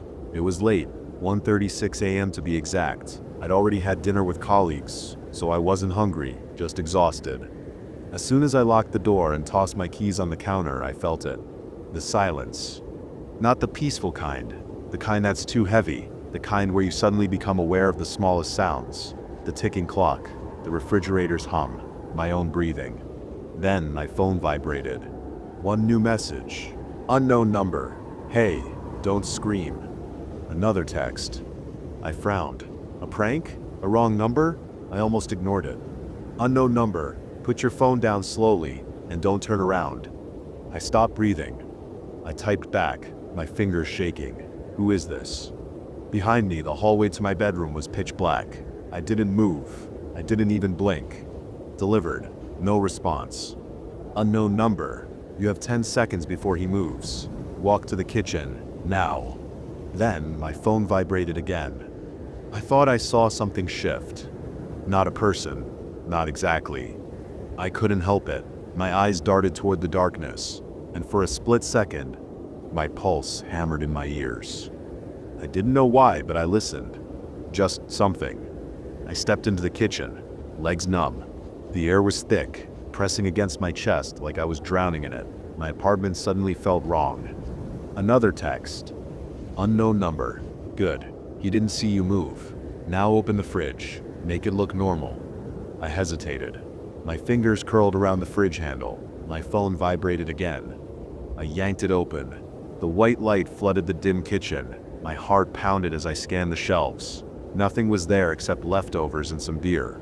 Unknown number, do it, now. I grabbed my phone, sweat slick on my fingers. What the hell is happening? A pause. 3 dots appeared. Unknown number. I found your phone outside your apartment. Then, my stomach dropped. My ears started ringing. My hands were trembling so hard I nearly dropped the phone. Unknown number. The problem is you're still inside. Another message. I turned toward the door, slowly. Unknown number. There was a man standing by your door when I found this. I thought he was leaving, but he's not. He's still there, listening. I didn't want to look. My heart clawed at my ribs as I took one step forward, then another. The air was suffocating now, thick with something unseen. I pressed my palm against the door. It felt warm, like someone had been touching the other side. I really didn't, but I had to. I leaned into the peephole. For a second, nothing. Then, a bloodshot eye. It blinked. Pressed so close I could see every red vein bursting through the milky white. The iris was a sickly yellow. The skin around it, split open, raw, twitching. And then, not normally, not like a human, sideways. I stumbled back so fast I crashed into the counter. My vision blurred. My heart slammed against my ribs. My body went numb. Then, tap, tap. Slow, deliberate, knuckles rapping against the wood. Tap. Then a voice, low, wet, and wrong. I know you're awake now. The doorknob twisted. Not a full turn, just testing. I wanted to run, move, but my body refused to listen. Then, my phone vibrated. The buzzing echoed in the silence. I barely managed to look at the screen. Unknown number. Don't run. Don't scream. Whatever you do, don't look up. I stopped breathing. Don't look up? I wasn't looking up. I was staring at my phone, but the moment I read those words, my brain started whispering. What's above you? Then, I didn't want to know. I really didn't. Warm, sticky, thick. I swallowed. My throat was dry. I forced myself not to move. Something dripped onto my cheek. Another text. Unknown number. You looked, didn't you? My blood turned to ice. It was too late. And now, because I had. The ceiling shifted. Not like a crack or a creak, like something crawling, something unfolding, stretching, dripping. My breath caught in my throat. I wanted to scream, but the sound wouldn't come out. Not the lights, not my vision. Then, everything went black. Something covered my face. I struggled, clawed at my own skin, but the weight had pressed down harder. Cold, damp fingers pressed against my eyes, forcing them shut. I don't know how long I was like that. Seconds? Minutes? Then, suddenly I could see again. I was lying in the hallway. The time read 7 a.m. The hard surface beneath me sent sharp, aching pain through my spine. My arms felt sore, my legs stiff, as if I had been lying there for hours. Still holding my phone tightly in my hand, which had a small crack on the screen.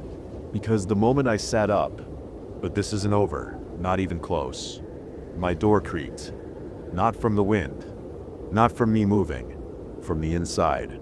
Something left. I ran. I didn't stop to check the apartment, didn't stop to grab anything, just ran straight to my car. And now, I'm in my office, writing this. And I know that if I go back, I haven't been back since. My keys, my laptop, my clothes, my entire life is still in that apartment. It'll be waiting. So, tell me, what the hell should I do?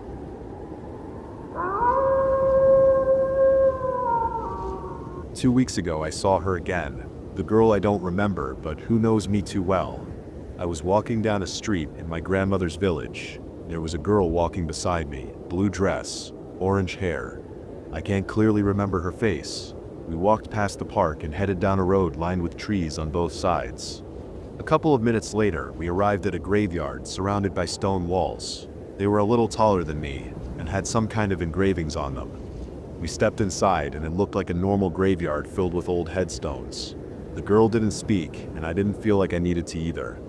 I wasn't scared. If anything, it felt peaceful, familiar. Then I woke up. It was an interesting dream, but nothing too strange. I didn't think much of it until 2 days later during lunch at work. A random thought hit me that graveyard felt real. Not just real, familiar, but I couldn't place it. I'd been visiting my grandmother's village every summer until I was 15. I thought maybe it was a memory. I checked the area on the map, zoomed around every corner of that place looking for it. Nothing. Maybe the map data was outdated. That happens, right? Some old places don't show up. I couldn't stop thinking about it though, so I decided to take a couple days off and visit my grandma. That evening I packed a bag and drove down. It's only 2 hours away, easy. I got there around 9 p.m. Grandma was surprised but happy to see me. We sat down, drank tea, caught up. I didn't tell her the real reason I came. That night I had the dream again. It was almost exactly the same, except this time I remembered her face. Bright blue eyes, orange hair, a small scar on her nose, pale skin with freckles. I woke up with a strange, distressed feeling. Grandma was already up, noises coming from downstairs, and the smell of something amazing. I ate breakfast and she poured us coffee. We sat down and I asked. She felt familiar, but also like someone I didn't know. "Grandma, I want to visit the graveyard." "Sure. Why do you want to go?" "Oh, I get it, son. When do you want to go?" "I want to visit grandfather." "Right after this coffee, Grandma." "All right, as you want." I finished my coffee and left the house. As I got closer to the street from my dream, I realized it was exactly the same. The park was there, the buildings were in place, everything matched. I entered the tree-lined road and kept walking. But when I reached the spot where the graveyard should have been, there were only trees, just forest. I kept walking, nothing. I felt weird, scared, confused. On the way back, I saw an old friend walking. At first, he didn't notice me, but I called out, "Henry." "Taylor, what brings you here?" He looked over, surprised, and walked toward me. He smiled, hugged me, and asked, "I said I'm visiting Grandma." "Oh, nice. Good to see you after all these years." "Thanks. Nice to see you too." I was trying to visit Grandfather Sip's grave, but I guess I forgot where the graveyard was. "Where are you coming from?" "Let me take you there. We can catch up on the way." "Sure. Let's go." We walked for 10 minutes. He led me to the graveyard. It was in a place I didn't remember at all. I paid my respects at Grandfather's grave, then said goodbye to Henry and returned home. Grandma brought out a large photo album that evening. Old worn leather cover full of childhood pictures. "Oh, Grandma, this again? Come on, son, you know I love these. Let's take a look." I sat beside her as she flipped through the pages. Photos of me as a child, with my parents, uncles, cousins. Then something caught my eye.